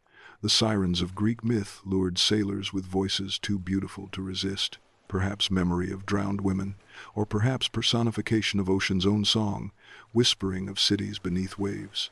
The Irish myth of Hy-Brasil speaks of island that appears only once every 7 years, its presence often marked by strange music carried on wind. In Polynesia, chants recall islands sunk beneath surf, their songs said to continue beneath sea, carried by whales. These myths share theme, that ocean carries voices of lost. They are not silent, they sing. Science too supports this metaphor in subtle ways. Sound travels faster and farther in water than in air. A whisper in ocean can travel miles. A whale's call can cross entire basins. If music is vibration, then ocean is perfect archive, carrying vibrations long after surface has forgotten. Coral reefs, too, produce soundscapes, crackling of shrimp, calls of fish, resonance of waves.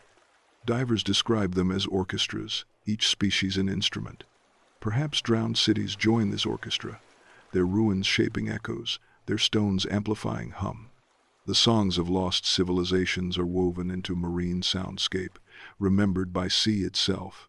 Consider Heracleion once more. When divers swim through its ruins, they report strange acoustics. Sound echoes differently, bubbles resonate strangely. Imagine priests chanting there centuries ago, their voices amplified by stone, carried into water when flood came. Even now, ocean may still repeat fragments of those chants, transformed into resonance felt rather than heard. The waves remember not lyrics but rhythm, not melody but vibration. The essence of song survives, even if form has changed. Philosophically, this reminds us that nothing is lost, only transformed. Music, like civilization, may vanish in form but endure in essence. Our own lives echo this. Songs we once loved linger in memory, even if we cannot recall every note. They shape us subtly, influencing moods, guiding choices.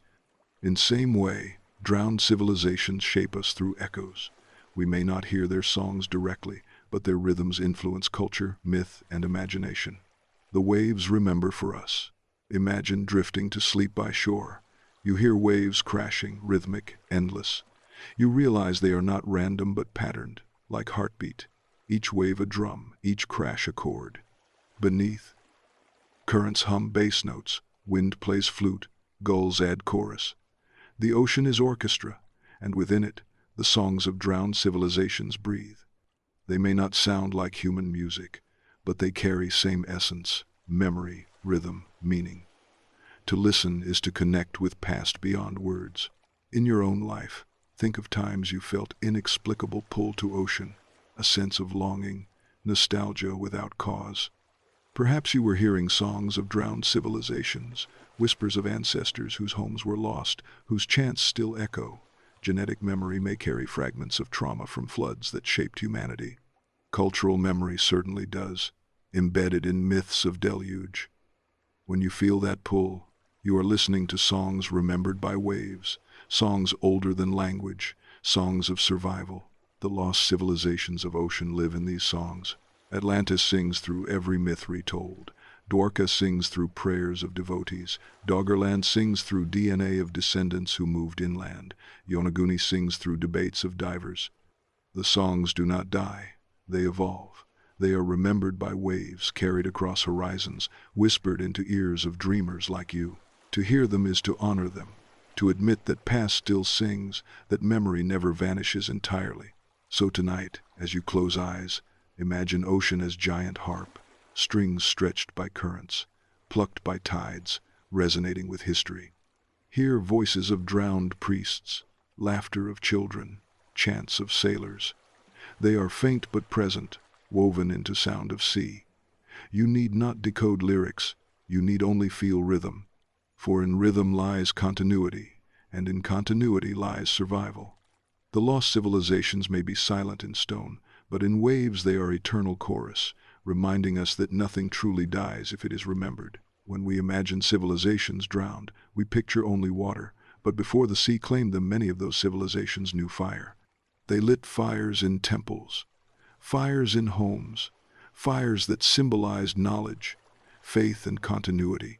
And when the waters rushed in, did those fires vanish entirely? Not quite.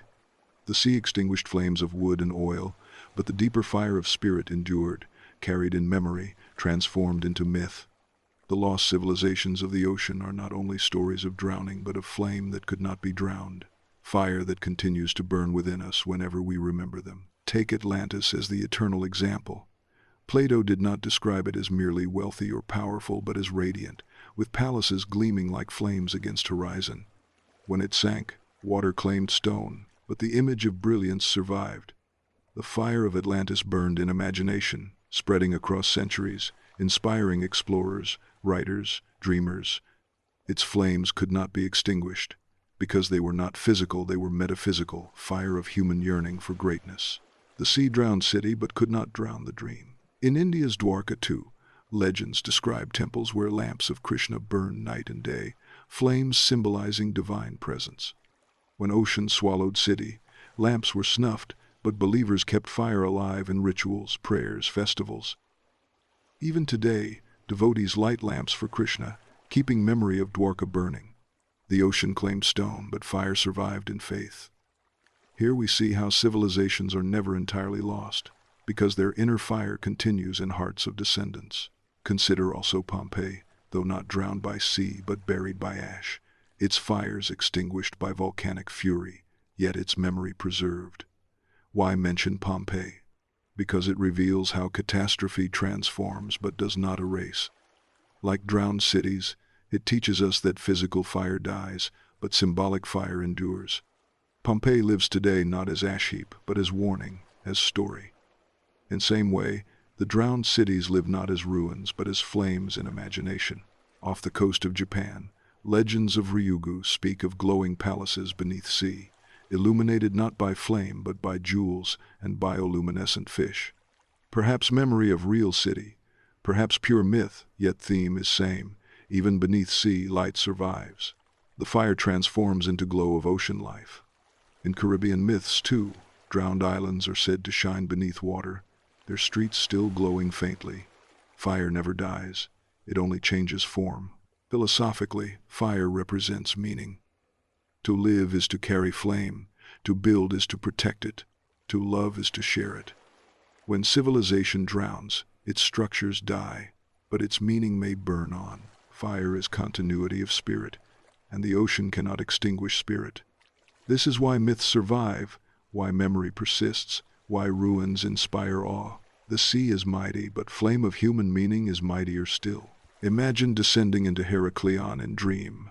Statues stand silent, algae cling to walls. Yet in your mind you see torches still burning, priests still chanting.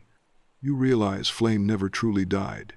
It was carried inward, into myth, into memory. The ocean drowned city, but not fire, because fire was never in torches but in hearts. And as you swim through ruins, you feel warmth, faint but real, fire that endures beneath waves. In your own life too, floods come, dreams drowned, plans washed away. But within you fire remains. It may flicker, it may dim, but it does not extinguish. Like civilizations of past, your meaning endures.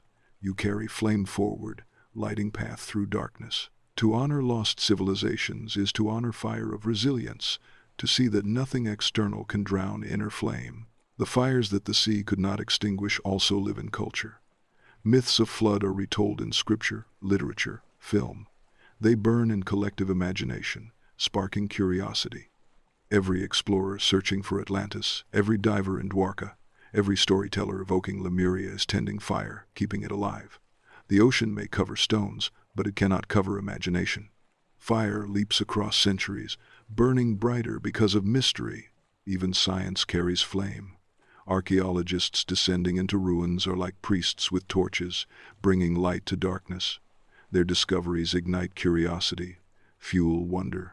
The act of exploration itself is fire, burning against silence of sea.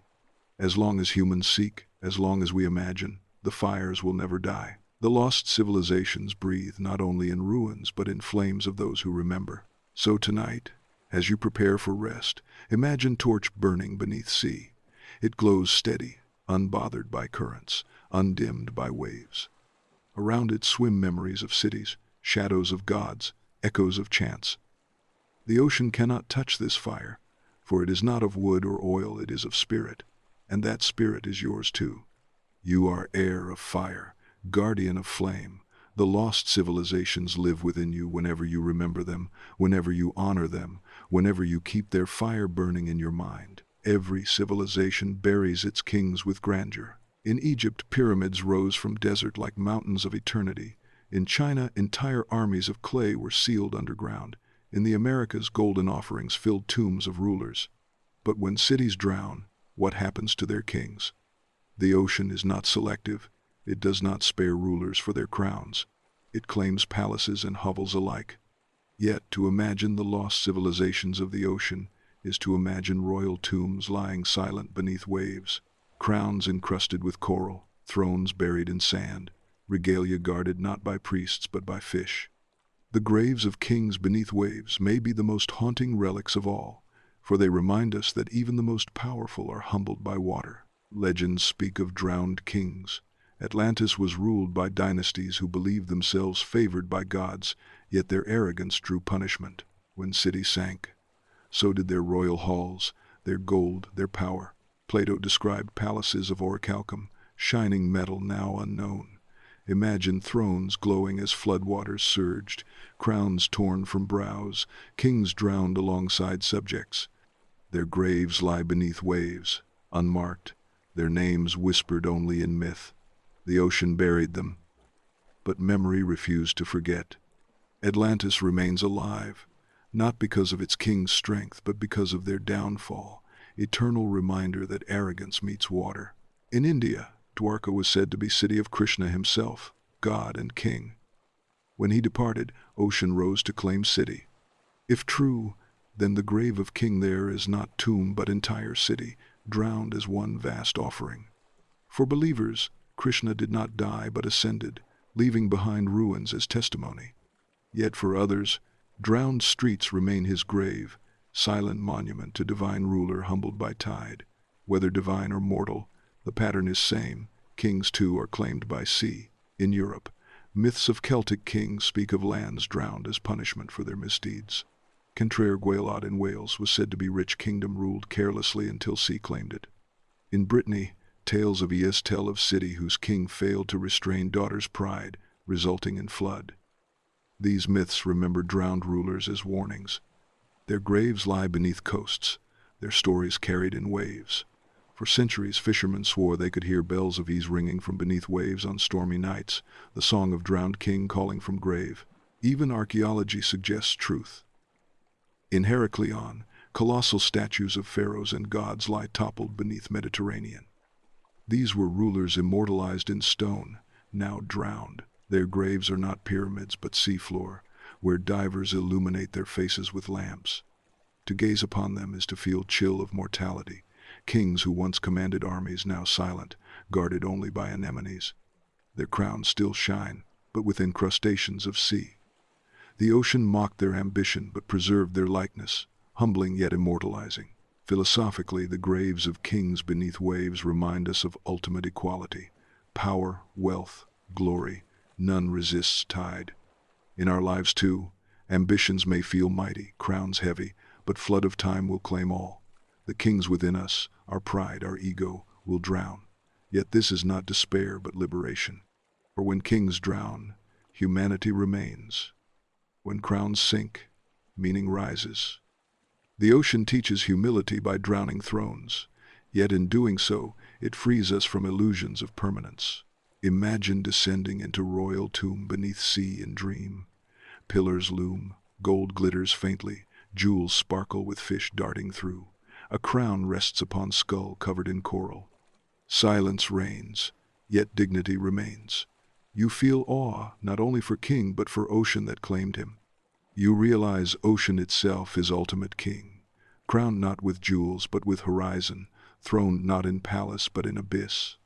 The graves of kings beneath waves remind us that true power is not in crowns but in continuity. Even in myth, drowned kings are not silent, they become guardians. Arthur in British lore is said not to die but to rest in Avalon, sometimes linked to drowned lands. He waits to return. Drowned kings are not dead. They are transformed, waiting beneath waves. Their graves are not endings but transitions. The ocean holds them as seeds, ready to sprout in imagination when humanity needs their lessons. In your own life too, you have kings, parts of you that ruled, ambitions that commanded. When waves of time drowned them, you felt grief, yet perhaps they too transformed. Their graves within you are not dead but seeds, feeding wisdom, humility, perspective. To honor them is to honor continuity of self. The graves of kings remind you that loss is not end but transformation. So, tonight as you drift into sleep, imagine ocean as vast necropolis of kings. Thrones toppled, crowns scattered, swords rusted, but dignity intact. The sea humbles rulers, yet preserves them. They lie in silence, but their stories echo in waves. And as you sleep, you too surrender crown of ego, lie humbly, and dream of continuity beyond form. The graves of kings beneath waves are not tragic but transcendent, teaching that all must drown but meaning will endure. Civilizations drown, temples collapse, libraries dissolve, but myths endure. They are more buoyant than stone, more resilient than bronze, more stubborn than marble. Myths float upon the waves, carried by sailors, whispered by survivors, repeated by children until they become eternal. The lost civilizations of the ocean are not only remembered by their ruins, they are remembered by their myths, stories that refuse to sink even when all else is swallowed. To speak of these myths is to hear voices of the drowned rising again, demanding not to be forgotten, declaring through narrative what stone could not preserve. Take Atlantis, the myth par excellence. Though city is gone, if it ever existed, story thrives. It has become more than geography, more than archaeology. It has become archetype.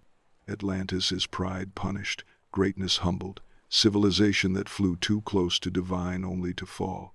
For centuries, kings and philosophers, explorers and mystics, writers and scientists have projected their hopes and fears upon Atlantis.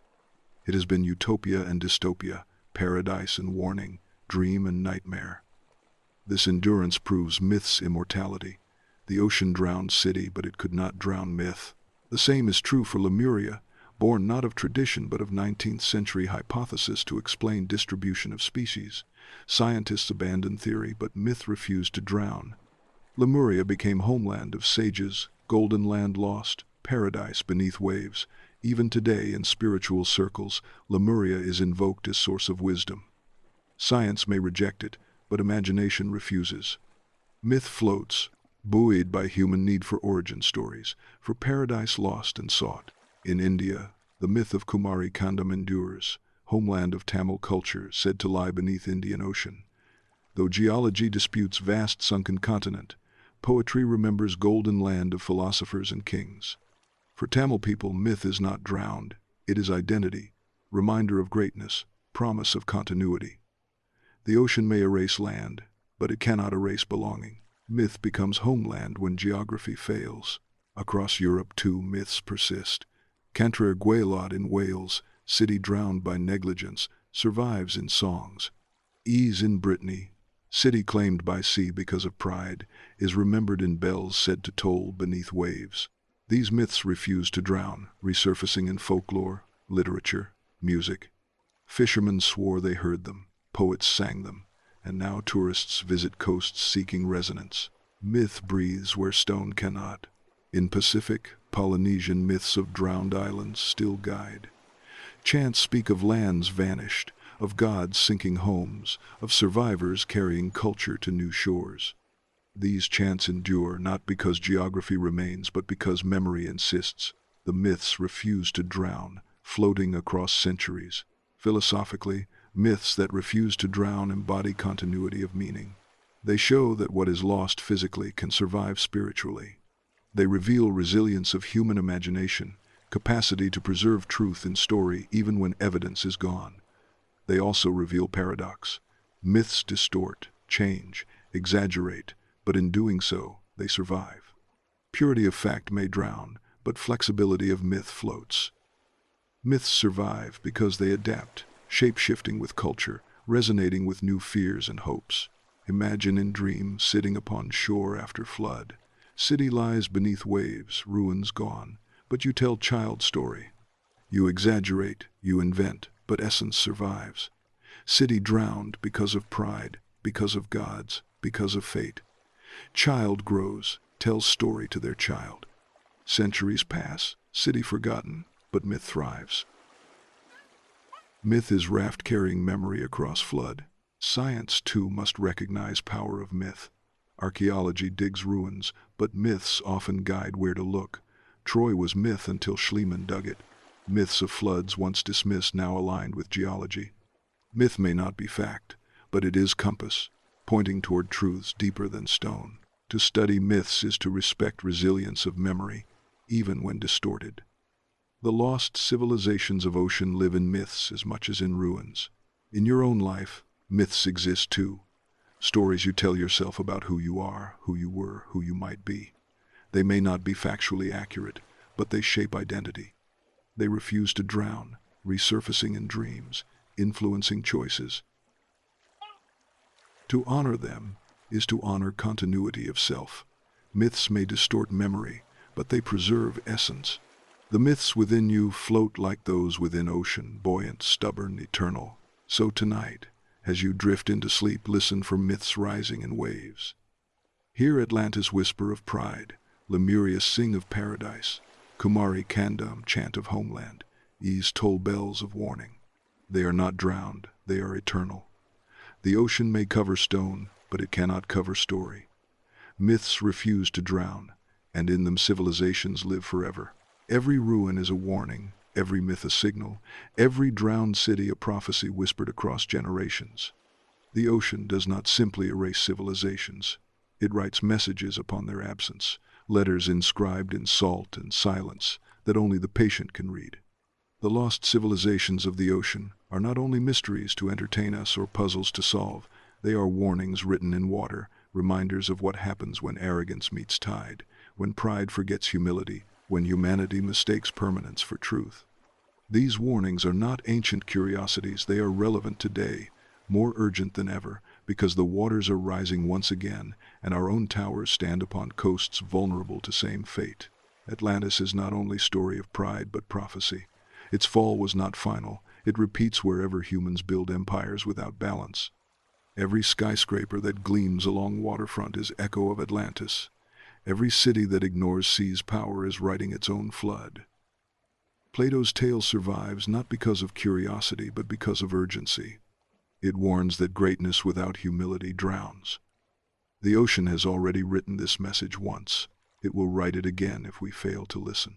The myths of Yiz, Kantrer Gwaelod, Dwarka, Kumari Kandam, Lemuria, and others share same refrain.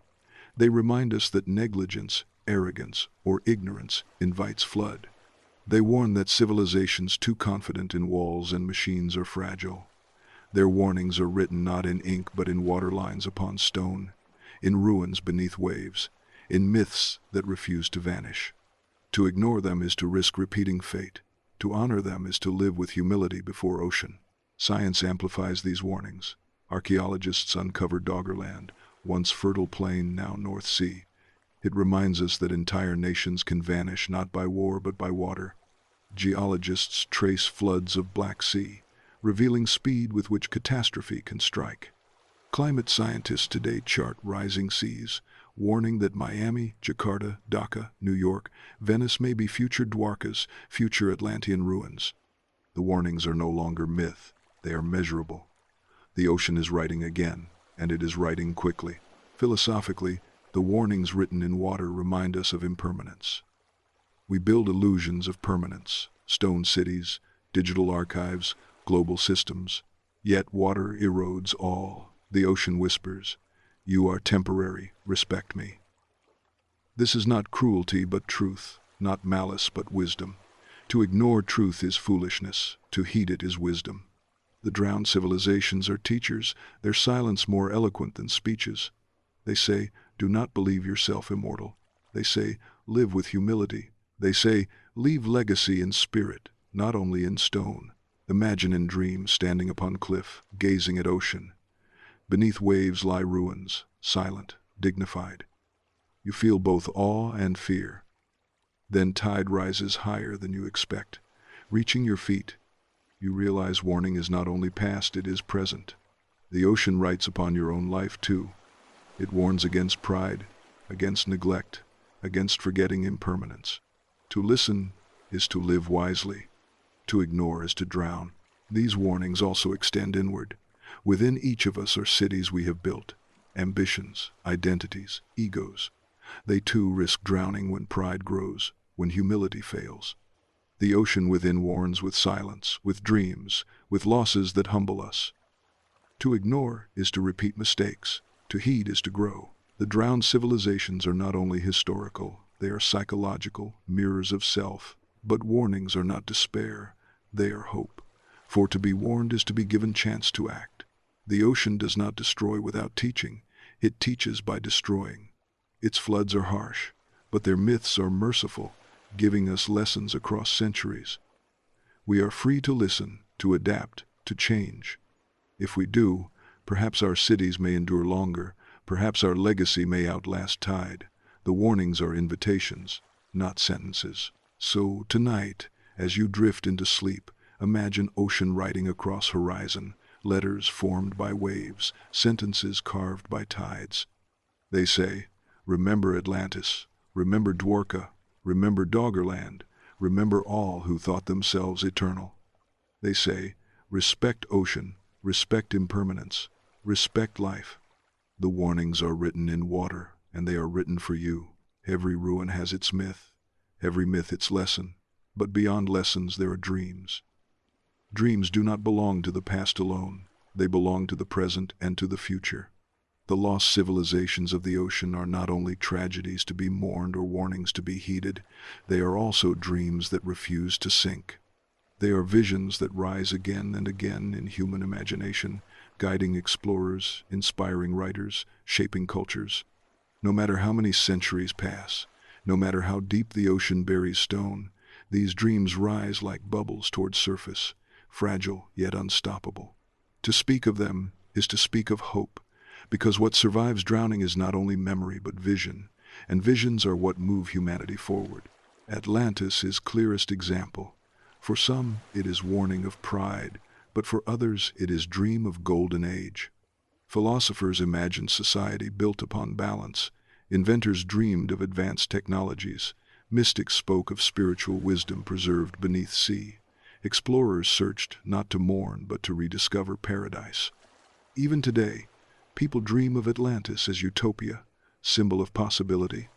The city may be myth, but dream it represents is real. Dream of harmony between human and nature, dream of wisdom lost but recoverable, dream of greatness achievable. The ocean drowned city but could not drown dream, because dream lives in imagination, and imagination cannot drown. Lemuria too survives as dream. Though born of scientific error, it became vision of continent of sages, paradise where humanity flourished in peace. Spiritual seekers invoke it as homeland of wisdom, dream of better origin. Geography rejected it, but imagination embraced it. The dream refuses to sink because humanity needs it, needs place to project hope for purity, for beginning untainted. In this sense, myth's factual accuracy matters less than dream's endurance. Lemuria is alive because dream floats upon water, indestructible. In Tamil culture, Kumari Kandam is not only myth but dream of homeland, identity, pride.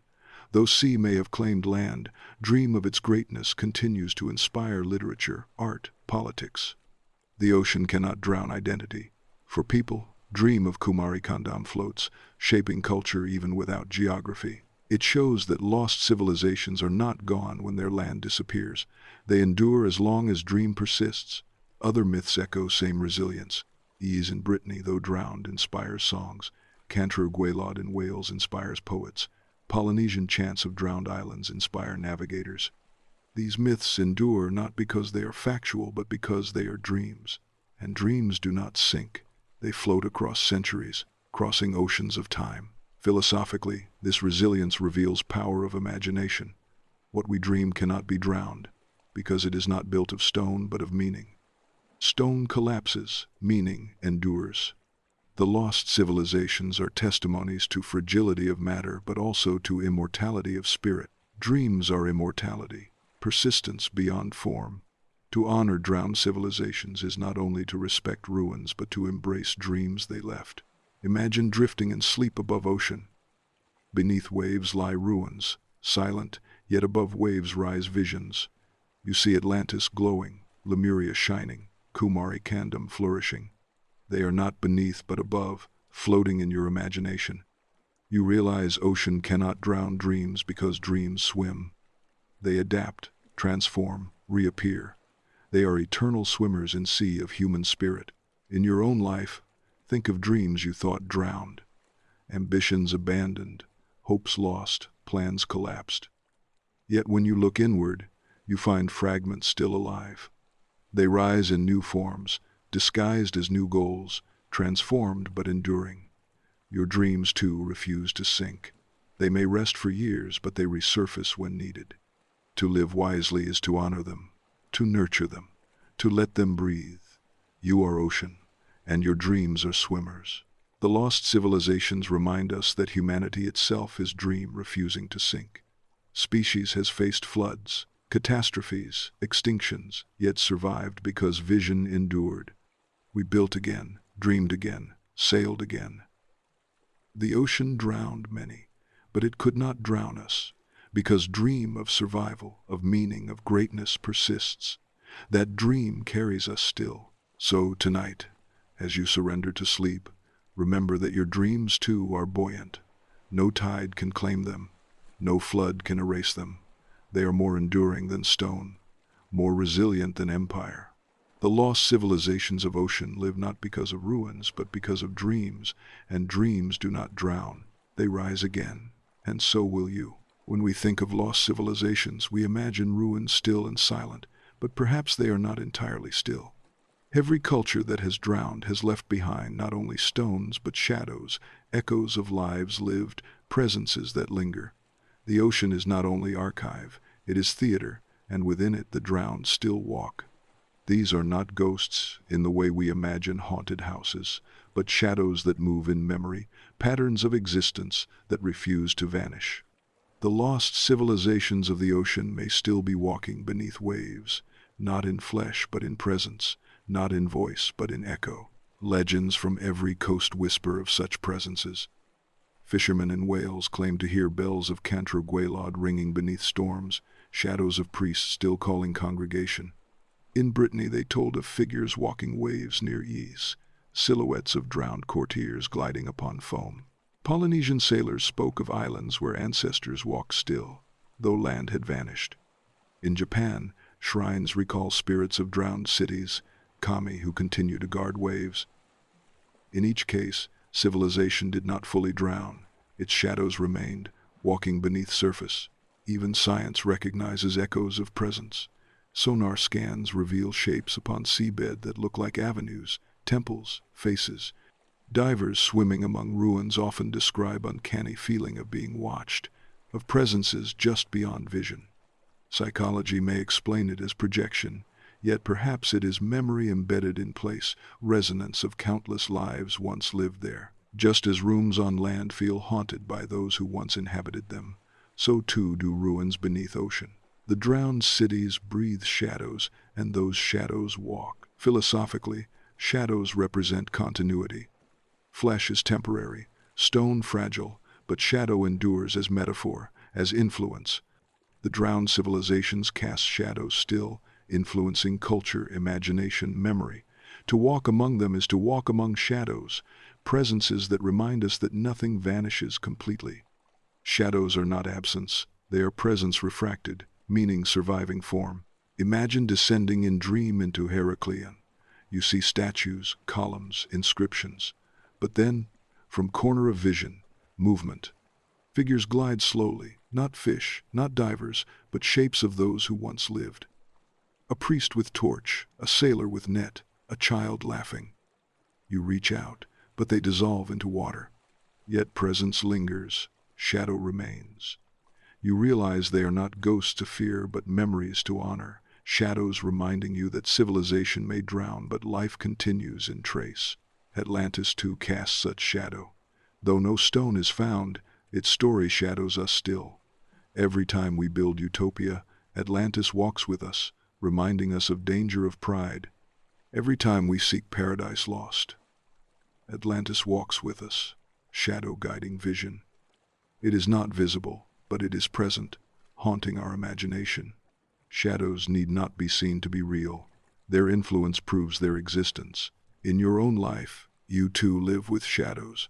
Past selves, relationships, choices. They walk with you, silent but influential. You may think you left them behind, drowned in time, but they cast shadows upon present. To honor them is to acknowledge continuity, to recognize you are not isolated moment, but culmination of shadows walking with you. The lost civilizations teach same. We walk with shadows of past, whether we admit it or not. The ocean itself is theater of shadows. At dusk, when light bends, shapes move upon waves like silhouettes of dancers. Deep within, where light cannot reach, every movement is shadow. Civilization drowned there continues as choreography of shadows, eternal play performed for those who dare to descend. To watch is to witness survival in new form, meaning transformed into shadow. But shadows also warn. They remind us of fragility. They show us what happens when arrogance forgets humility. They whisper that we too will one day walk as shadows, not gone but transformed. This is not curse but truth. To live wisely is to prepare for shadowhood, to accept that permanence lies not in body but in presence. The drowned civilizations already live this truth. So tonight, as you drift into sleep, imagine yourself beneath waves, around you ruins, silence, but also movement. Shadows walk, calm, dignified, eternal. They do not frighten, they remind. They remind you that you too are shadow in making, presence that will outlast form. To fear shadow is to fear continuity. To embrace shadow is to embrace immortality of meaning. The drowned civilizations still walk beneath ocean, and perhaps one day you will walk with them too. Civilizations that rise on land measure time with calendars carved into stone, with clocks of sun and moon, with rhythms of harvest and reigns of kings. But what of civilizations claimed by the sea? Did their time end? Or did it simply change measure? To imagine the lost civilizations of the ocean is to imagine time kept differently, not by seasons of soil but by tides of abyss, not by sun overhead but by pressure in depths, not by reigns of kings but by cycles of currents. The ocean is timekeeper of drowned worlds, and in its silence time stretches, slows, folds, and preserves. The ruins beneath waves are not frozen corpses. They are clocks still ticking but in language of abyss. Consider how stone endures underwater. Columns that once bore weight of temples now stand draped in coral, their erosion slow, patient. Every crack a tick of clock, every incrustation a second passing. Time in ocean is measured not in hours but in centuries. A coin dropped by sailor may rest unchanged for millennia, while in air it would corrode quickly. The abyss is conservator, slowing time, preserving memory. To dive into ruins is to step into different temporality, one where centuries feel like moments, where drowned civilizations still live in present tense of abyss. Legends reflect this altered time. In Japan, tales of Ryugu describe palace beneath sea where time flows differently. A fisherman visits, spends what feels like days, returns to surface to find centuries gone. Similar myths appear in Celtic stories of Tir na Nog, land beneath waves where time is not same. These myths are not mere fantasy. They are intuitions of truth that ocean keeps time differently. Civilizations drowned within it do not die in our sense. They shift into different clock, waiting silently. Atlantis, too, is said to still exist, not destroyed but hidden beneath time. Some mystics claim it vibrates on another plane, preserved in timelessness of ocean. Whether metaphor or belief, essence is same. Drowned civilizations are not erased. They are suspended. The abyss is timekeeper, holding them until we are ready to rediscover, until our own clock aligns with theirs. Science, too, confirms ocean's strange temporality. Deep-sea creatures live for centuries. Corals record climate changes in rings like trees. Sediments preserve layers of history for millions of years. The ocean is archive of time, slower, deeper, more patient than land. The drowned cities become part of this archive, each stone a line in diary of abyss. Archaeologists may uncover them, but they remain written in language of patience. Philosophically, the timekeepers of abyss remind us of relativity. Our lives are brief, decades at most. Civilizations last centuries. Ocean lasts eternity. We rush, but abyss waits. We panic, but abyss preserves. This should humble us. Our urgency fades against patience of tide. The drowned civilizations remind us that time is not only ours. There are clocks larger than empires, cycles longer than species. To live wisely is to synchronize with ocean's patience, to accept that our moment is small but meaningful. Imagine in dream, standing in temple beneath waves. Around you pillars rise, covered in coral. You expect silence, but instead you hear ticking, faint, deep, resonant.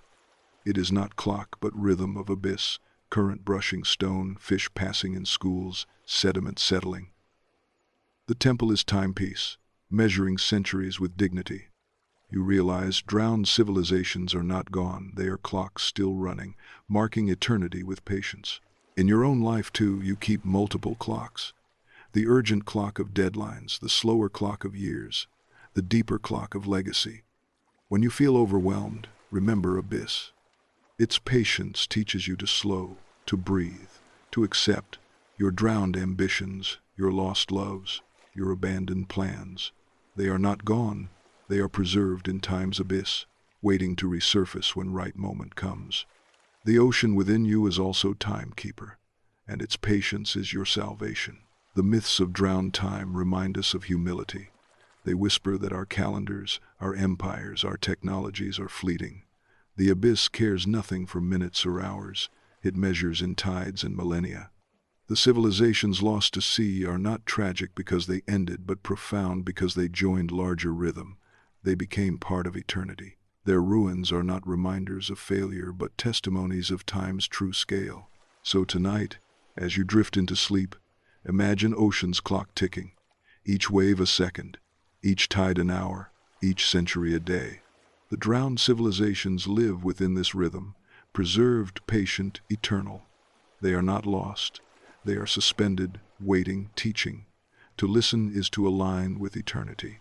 The timekeepers of abyss remind you that though your moments may be brief, you are part of rhythm larger than stars. Civilizations fall with noise. On land we imagine collapse of walls, cries of people, roar of fire. Beneath the sea collapse is quieter but no less dramatic. There is moment when flood surges, when foundations crack, when silence claims voices. Yet silence is not absolute. In depths there remain whispers, last fragments of sound, memory transmuted into echo. The lost civilizations of the ocean are not mute. They whisper through currents, through myths, through ruins. These are the last whispers of the deep, fragile but enduring, threads that connect drowned worlds to ours. Sailors have long claimed to hear such whispers. In ancient Greece, mariners swore that waves carried voices, laughter, even laments. Norse sagas spoke of drowned halls whose music echoed in fjords. In Celtic lands, fishermen said storms brought cries of drowned kings. Polynesian navigators listened to ocean not only for currents, but for voices of ancestors guiding canoes. To skeptics, these are superstitions, but to cultures they were truths. Ocean whispers with voices of drowned. Archaeology, too, hears whispers, though in stone, not sound. In Heraclean inscriptions remain, faint but legible, whispers carved in hieroglyphs. In Dwarka streets align with constellations, whispering of astronomical knowledge. In Doggerland, DNA remains in bones of survivors, whispering of vanished land. Every artifact is whisper across time, faint voice saying we were here, remember us. They are not loud, but they endure, enough to guide, enough to remind. Philosophically, whispers are essence of legacy. We imagine immortality as thunder, but truth is softer. Most of what survives of us are whispers, stories told, habits passed, influence unnoticed. Civilizations too survive not in grandeur but in whispers. They do not shout across millennia, they murmur, subtle, persistent. To listen requires patience, humility, openness. Those who listen hear more than those who shout. The drowned civilizations survive as whispers precisely because whispers endure where shouts fail. Imagine drifting in dream into abyss. Darkness surrounds, pressure heavy. You expect silence, yet you hear faint sounds, rhythm like heartbeat, tone like voice. You realize ruins around you are speaking, not loudly but gently. A stone column groans, a statue hums, a current vibrates with syllable. You lean closer, and words emerge, not clear but meaningful. They say remember, they say learn, they say you too will whisper one day. The ocean is not silent, it is library of whispers. Atlantis whispers through philosophy, warning of pride. Lemuria whispers through spirituality, promising wisdom. Kumari Kandam whispers through culture, offering identity. Dwarka whispers through faith, affirming continuity. Ys whispers through folklore, tolling bells in storms. Doggerland whispers through science, teaching fragility.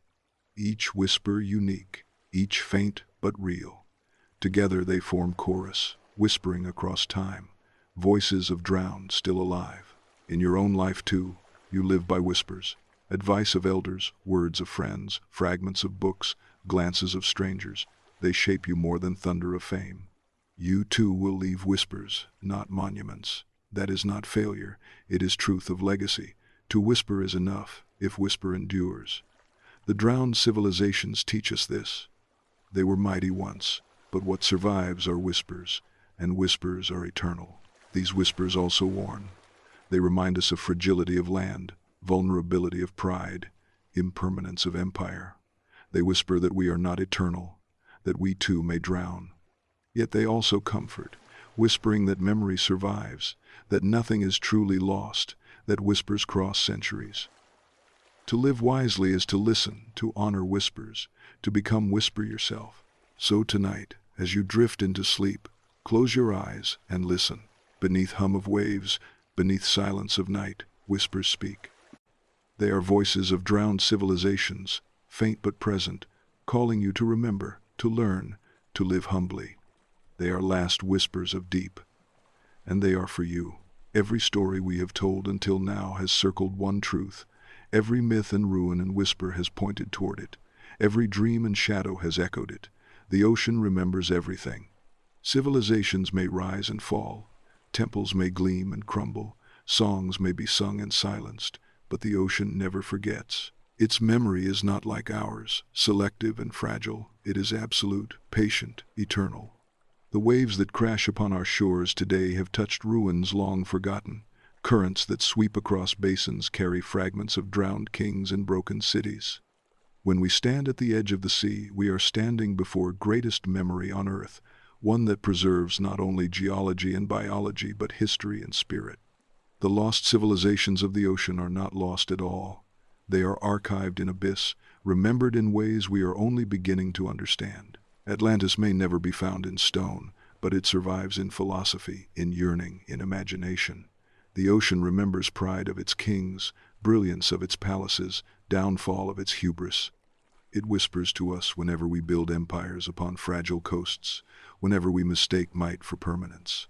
Dwarka too is remembered, not only in ruins beneath waves, but in rituals of millions who still light lamps for Krishna. The ocean remembers devotion, carries it forward, makes city immortal not in walls, but in faith. Doggerland is remembered in DNA of descendants, in soil beneath North Sea, in maps of scientists who piece together lost world. The ocean remembers fertility of its plains, abundance of its rivers, tragedy of its flood. Kumari Kandam lives in Tamil imagination, in poetry, in identity. The ocean remembers pride of its people, carries it forward, makes myth into homeland. Yiz and Cantraguelod live in bells tolling beneath storms, echoes of drowned kings still carried in surf. The ocean remembers their songs, refuses to silence them. Science now proves what myth intuited. Nothing is lost in ocean. Sediments preserve pollen of ancient forests. Corals preserve rings of climate. Bones preserve genes of ancestors. Ruins preserve whispers of cities. Even sound travels farther and longer in water, making sea archive of vibrations. The abyss is not grave but library, not tomb but memory palace. When we gaze at horizon, we are not looking at emptiness but at fullness, a vast memory keeping everything. Philosophically, this truth humbles us. We imagine forgetting as failure, but ocean teaches that forgetting is illusion. What we think gone is preserved somewhere, somehow, in wave, in current, in whisper. Nothing vanishes entirely. Everything transforms into memory. The drowned civilizations remind us that impermanence is not annihilation but transformation, not end but continuity. To live wisely is to see your own life in this way. Your moments will drown, your days will vanish, but ocean within you remembers. Your spirit carries every joy and sorrow, every choice and failure. You are your own abyss, your own memory. Imagine tonight as you surrender to sleep that you stand before infinite sea. Waves crash, winds howl, stars shine above. Beneath surface lie cities, kings, temples, songs, dreams. They are not silent, they breathe. You listen and realize ocean is speaking. It says, I remember. It says nothing you do is wasted. It says your life too will join my memory, not erased but transformed. You feel awe, you feel humility, you feel peace, for to be remembered by ocean is to be eternal. In your own life, live as if ocean remembers. Live with humility, for arrogance is drowned. Live with gratitude, for memory endures. Live with courage, for though form will vanish, meaning will remain. The drowned civilizations are not tragedies, they are testimonies.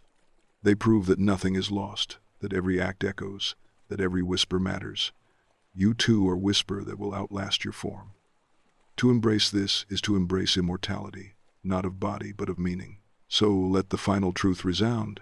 The ocean remembers everything. Atlantis, Dwarka, Lemuria, Doggerland, Kumari Kandam, Ys, Heraclean, Yonaguni, and countless more unnamed, all preserved, all whispered, all alive.